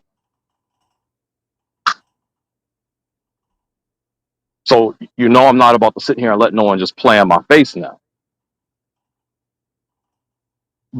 But I'm giving the alternative side of what happens. People can't accept it despite what they like to say. The problem is people love to play on words. And I play on words quite a lot. Literally went to school for it. So it's like, I don't think people hear what they say. Mm-hmm. But I don't want people to think I'm knocking y'all spirituality. Because I'm not coming in here saying God is fake. I ain't coming in here saying F God. Embrace y'all spirituality. I respect the hell out of it. That's why I be listening to y'all. Because I respect the hell out of y'all. Mm-hmm. So to be fair, when Lionel do come into the chat, he do be trolling the hell out of me, and y'all see what I be doing. Most of the time I don't even be acknowledging him at all, period. Or we'll talk about it after the fact because, like I say, we do have conversations after the fact. We'll talk about it, and we'll do the same thing. I just tell him, my point of view about it. He'll tell me his point of view, and we be good. You know what I'm saying? But I don't be trying to convert or anything like that, if that's what you want to call it. You know what I'm saying? But at the same time, Lionel, I also got to be impartial with this too. Well, when you do come into the chat, I'm saying the ladies, not me, but I'm saying that the ladies in the chat, they do interpret it as that you are attacking their religious belief and spirituality. Their faith needs to be stronger then. It's not as strong as they think if that's how they take it. I think people forget that I grew up in this shit also. I was dead deep into it, and I've spent a long time shutting the door, also trying to forget it. But you can't forget everything. And I also know Mm-hmm. how strong one's faith has to be. Yeah. So y'all can't come at me with that. I got to look at it from the other side. If their faith is that weak that they feel like it's an attack, that sounds like some work they need done. Mm-hmm. Oh, appreciate it, maybe. But yeah. I mean, I understand what you're saying. I mean, that's what I was saying earlier about, the spiritual work and stuff where, you have to be grounded in your belief. Even when people don't believe in it, it shouldn't shake it at all, period, You're literally leading by example.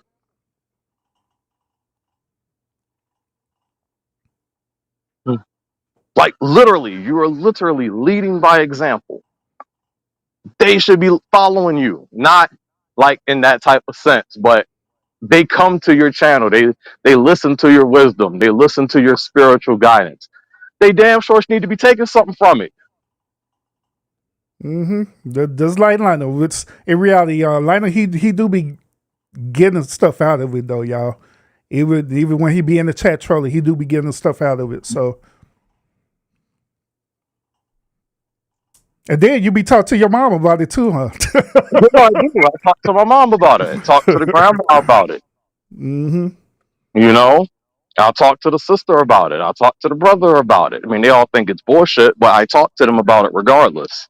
Not the grandma. She's like you. Her faith can't be shaken. But I asked the question earlier about what do you call it? The swapping. What was this topic on? Huh? What was the topic on about the dude they're trying to take away? Destiny swiping. Destiny swiping. How does that work when God already wrote the story for us? And if he didn't write the story, he already knows everything that's going to happen. So he literally knows the most possible road you're about to take. How exactly are you swapping it when it's essentially destiny is essentially what's already been there? So even if you're swapping it, it's still putting you on the track that you was always meant to go on. So, by you being a writer, you understand the concept of plot armor, right? Oh no, I do. So explain to the audience about plot armor, so they'll know where I'm going with this. Plot armor is when you are a character in the story, and where things should happen to you, negative things should happen to you. You somehow are exempt from it. You somehow negate it for some odd reason. When it looked like you should be going down the wrong path, you end up on the right path. Like every reason points to you going to the wrong path. And there are certain scenarios where the creator will make that same plot armor where they'll make the person who's going down on the good path go down on the bad path as well too, right? And they change the character of that person from a protagonist to an antagonist, right? Yeah.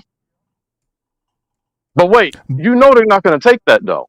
They don't like accepting that the creator would put somebody on a bad path. He can only put people on the right path. Yep. Interesting. Yep. Because that's how they talk. So it doesn't matter that he'll drown the planet. Doesn't matter that he'll threaten you with fire. Doesn't matter that he'll make you kill everyone you love. Yeah, so let's use a scenario with Air to the Stars in the one showverse, right? Okay. Certain characters they're automatically equipped with abilities, right? Then they're equipped with what is known as special abilities. But if the right conditions were to happen, then they will end up acquiring a new ability, correct? Yeah. So that's similar to destiny swapping. Is because at the end of the day, the creator already gave them that main ability. They gave them a special ability, right? But according to the one creator, he could give them an additional ability depending on how the creator feel, you know what I'm saying, in that scenario. Which case of point, in this situation, a person who has destiny swapping, you could say that that's a character in the story who has this certain type of special ability that was given for that temporary moment. And then when that temporary moment is happening, right, the main protagonist of the story had one or two things that could do. That could either allow it to defeat them, or defeat them to the point where they end up transforming and becoming antagonists, or they could allow their plot armor to activate to where eventually they end up overcoming it, regardless of the ability that was given to them. So would that person have to be extraordinarily special? Yeah, chosen. Oh, okay. Yeah, okay. So I was about to go into that too. Yeah, chosen. Yeah. But everybody, I don't want to say that. A lot of people think they're chosen. Mm-hmm. A lot of people think that they're singled out and special. They're that special person God has picked out. Mm-hmm. But everybody don't have that destiny swapping ability or the plot armor. Mm-hmm. That's true too. Does like even with special abilities, you know what I'm saying? Not everybody have like certain special abilities. They may think that they do, but they don't. That's why it said that many are called, but only a few is chosen, is because of that. I believe that only certain chosen individuals have certain actual special abilities or special attributes, like dream interpretation, or they could lay hands on the sick and they immediately become healed, or they are a very adequate speaker. You know what I'm saying? Or different things like that that's very out of the ordinary or the normal.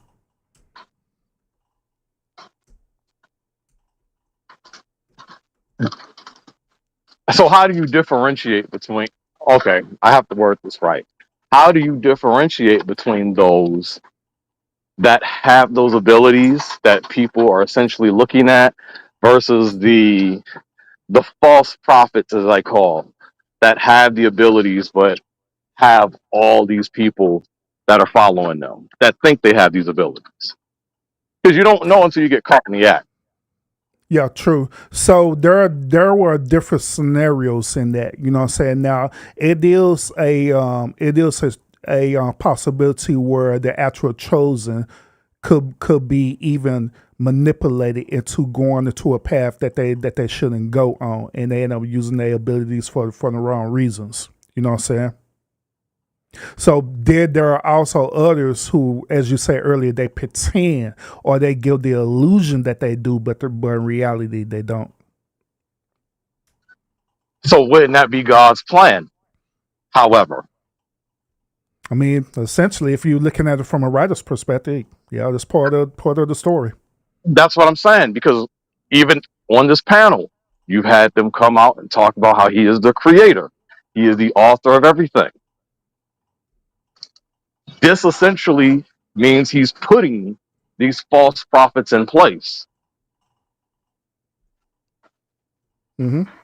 I agree. So, being a writer, right, and you wrote the story from beginning to end, what would be the conclusion of the story?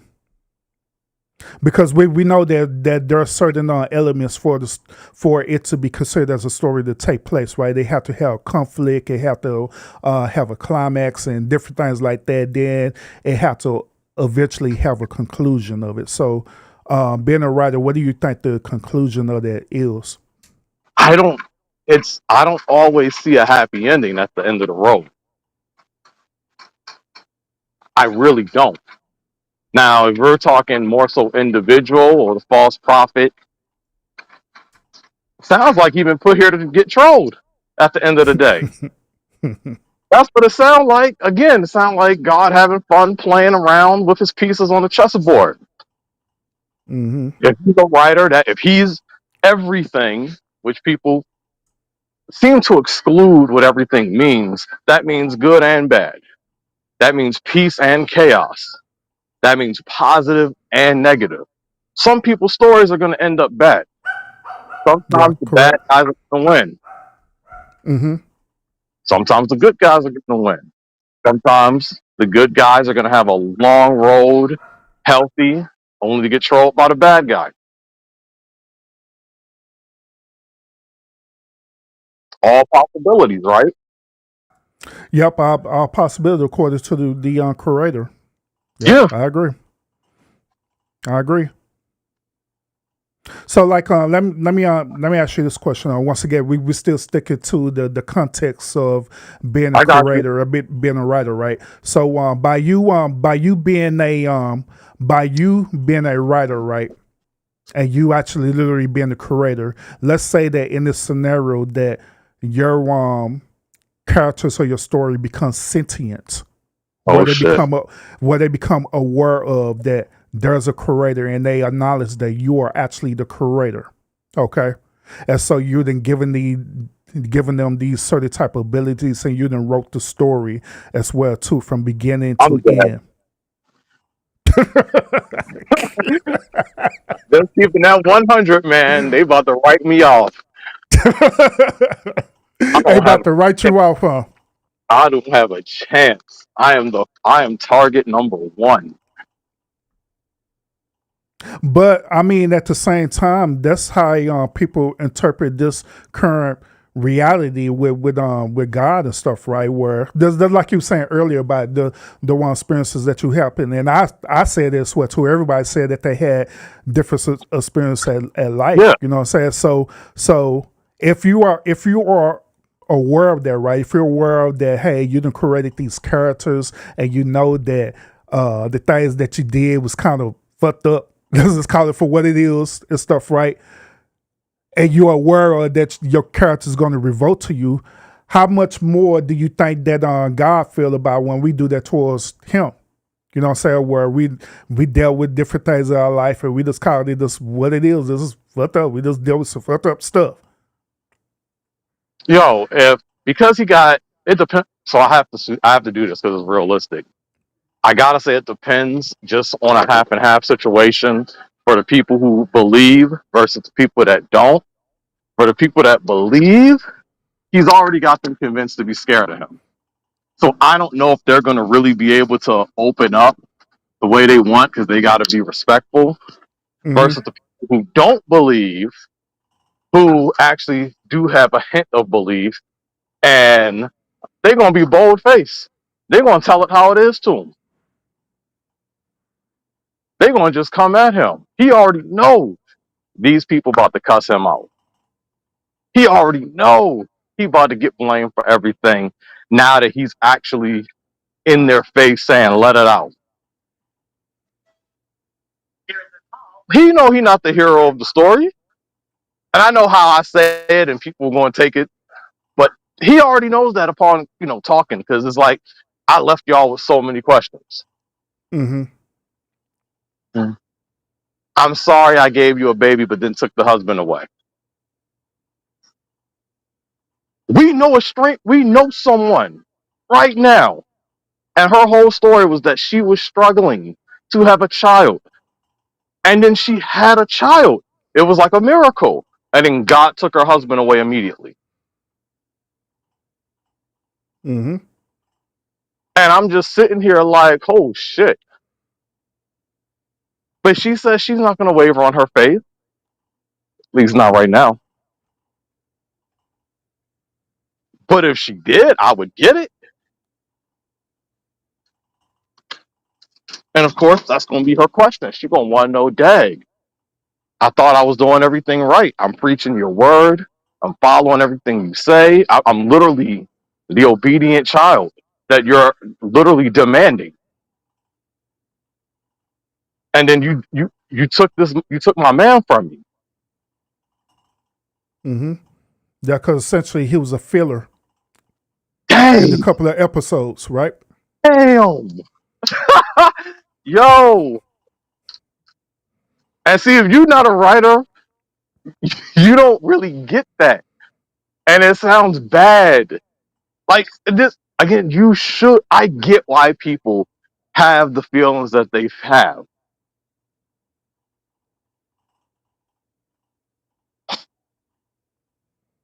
Yeah, it's something else, huh?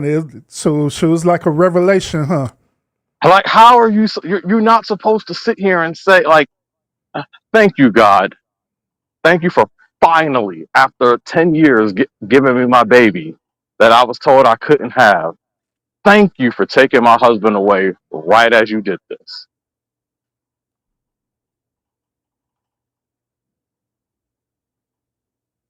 Like, you're gonna want to have a talk with him. Mm-hmm. Yep. Yep, likewise with the characters in the story, eventually they probably now that's only if the characters are sentient, what I'm saying? Now if they're not Yeah, sentient I got you. or you didn't program them to be sentient, then they're not gonna they're never going to challenge that because they're only fulfilling the role that they're supposed to be according to the creator.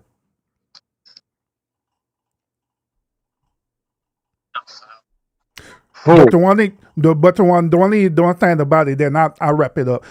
Then I wrap the show up. The one thing about it is that like we're the only ones on this planet, which is human beings.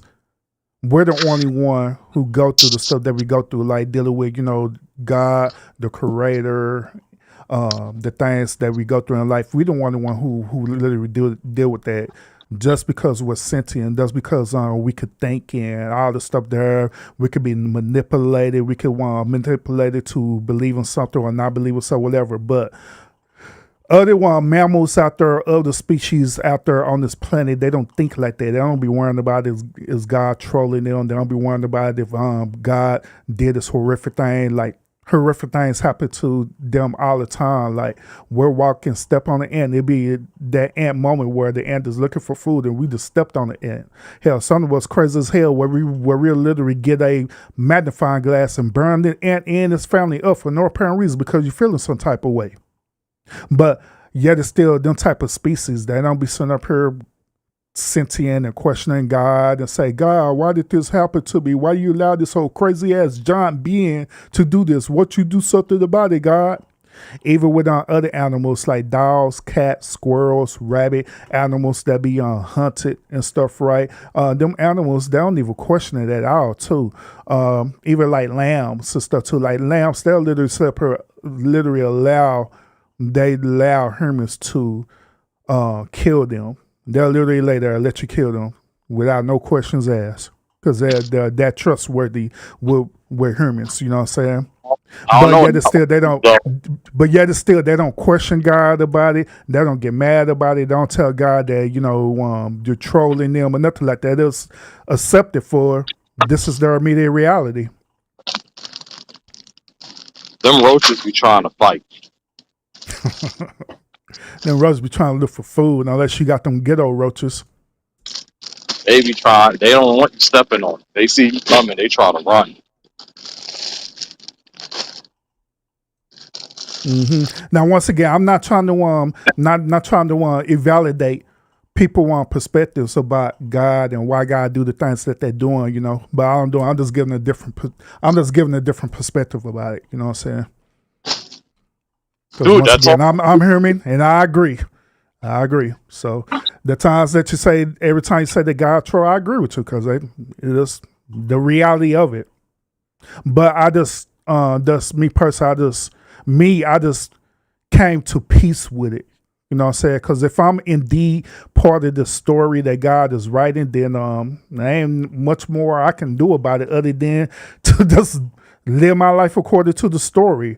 Unless I'm just that sensitive where I'm able to change the whole story. You know what I'm saying? Which I don't know how I can do that. I don't even know how I can do that. If I'm able to do that, I don't even know how I can do that even if I'm able to do that. Is that not destiny swapping though? Doesn't that go back to that? Yeah, it could be a possibility, yeah. Could be a possibility. It's been a good show though, man. Oh yeah. Appreciate you coming up, man. You have a great remaining night at work. You too. Or are you not at work though? I mean, I'm at work. I'm working at YouTube. You're right. You're right. This is a stressful job. But I'll talk to you later. I appreciate you.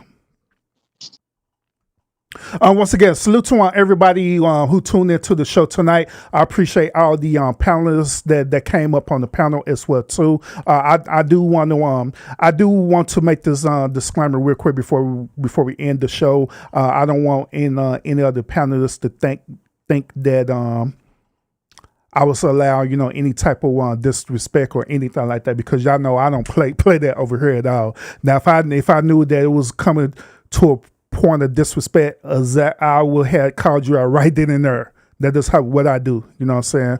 Or I'll probably have drop you off the panel. You know what I'm saying? Because I have did that. So, but I believe that the conversation, this panel portion of the show conversation, was very, very vital, very, very important, very informal and informative as well too. Because how the way you're gonna want to understand people unless you actually just sit down and have a conversation with them, regardless if you agree or not, and different things or not. You know what I'm saying? So that's the only way you're gonna get understanding about where people is at, in their life and stuff. Then last but not least, it's important for us to respect each other,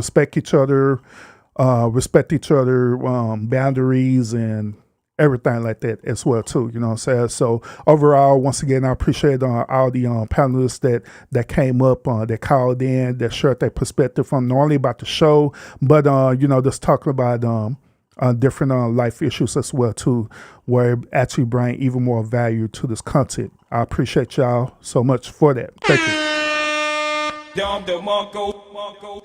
Appreciate y'all. So yeah, if y'all get upset or whatever stuff like that, you don't have to take it out on each other. If it's all said and done, you could take it out on me. That's fine. I could take it. I'm good. I'm at a place in my life where I'm good. I am good. You know what I'm saying? So yeah, just take it out on me. I hold myself accountable for it. Okay.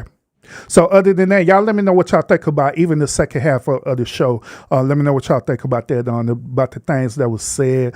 Do you agree with that? Do you disagree with that? Those of y'all who are catching the replay on this too, y'all let me know what y'all think and put it in the comment section, because y'all never know.